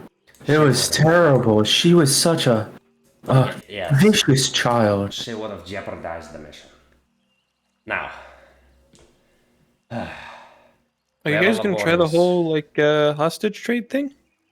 not exactly, but Is that what we are? Hostages? not you, no. It's, No, her a daughter for a daughter sort of The situation. council has sorted out an appropriate course of action. Worry not. Our focus now is the completion of this mission. You are all witnesses.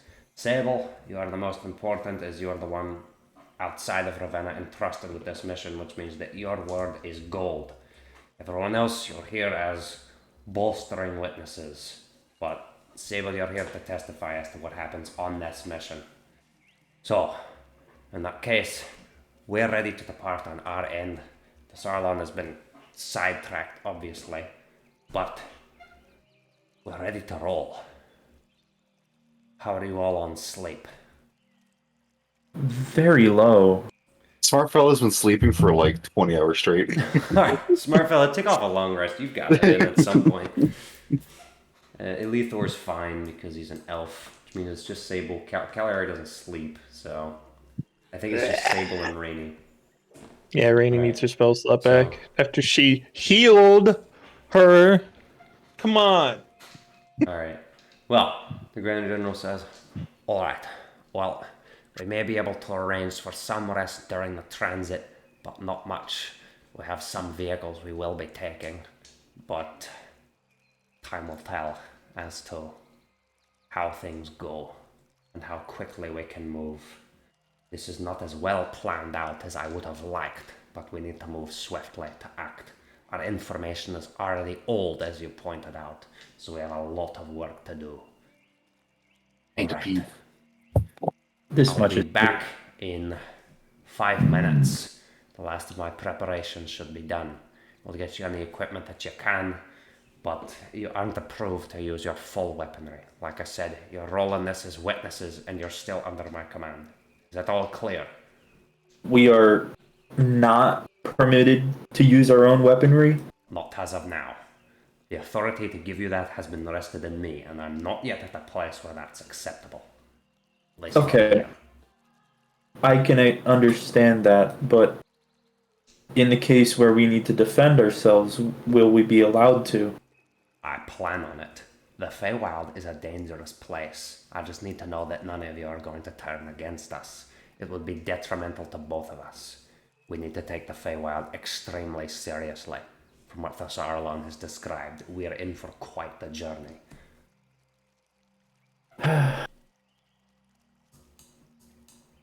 Okie doke. I'll be back in 5 minutes. Be ready. The Grand General walks off. And I think we should probably leave it there. Nice. I'm back. Alright, we just ended. So, That's not early. probably fell asleep again. Yeah, smart fella falling asleep standing up. Make a true hero. What? What? Huh? Huh? Huh? Huh? Yeah. Anyway. He should get a special racial feature where like his long rests can't be interrupted because he just He just sleeps Can whenever fall asleep anything anywhere. is- Yeah. That'd be pretty good. Alright. The narcoleptic feat. Hey, just Actually, for that isn't how it works. just for clarity, Ravenna's at 25. Yeah. Okay, And? that made her even worse. Okay, got it. Yeah. Yeah. Uh-huh. That's why I don't feel bad bullying her. Listen, there's lots of 25-year-old women that act like 15-year-old girls. Not saying Damn. not saying no. Alright. I think we will wrap it there. Recording over.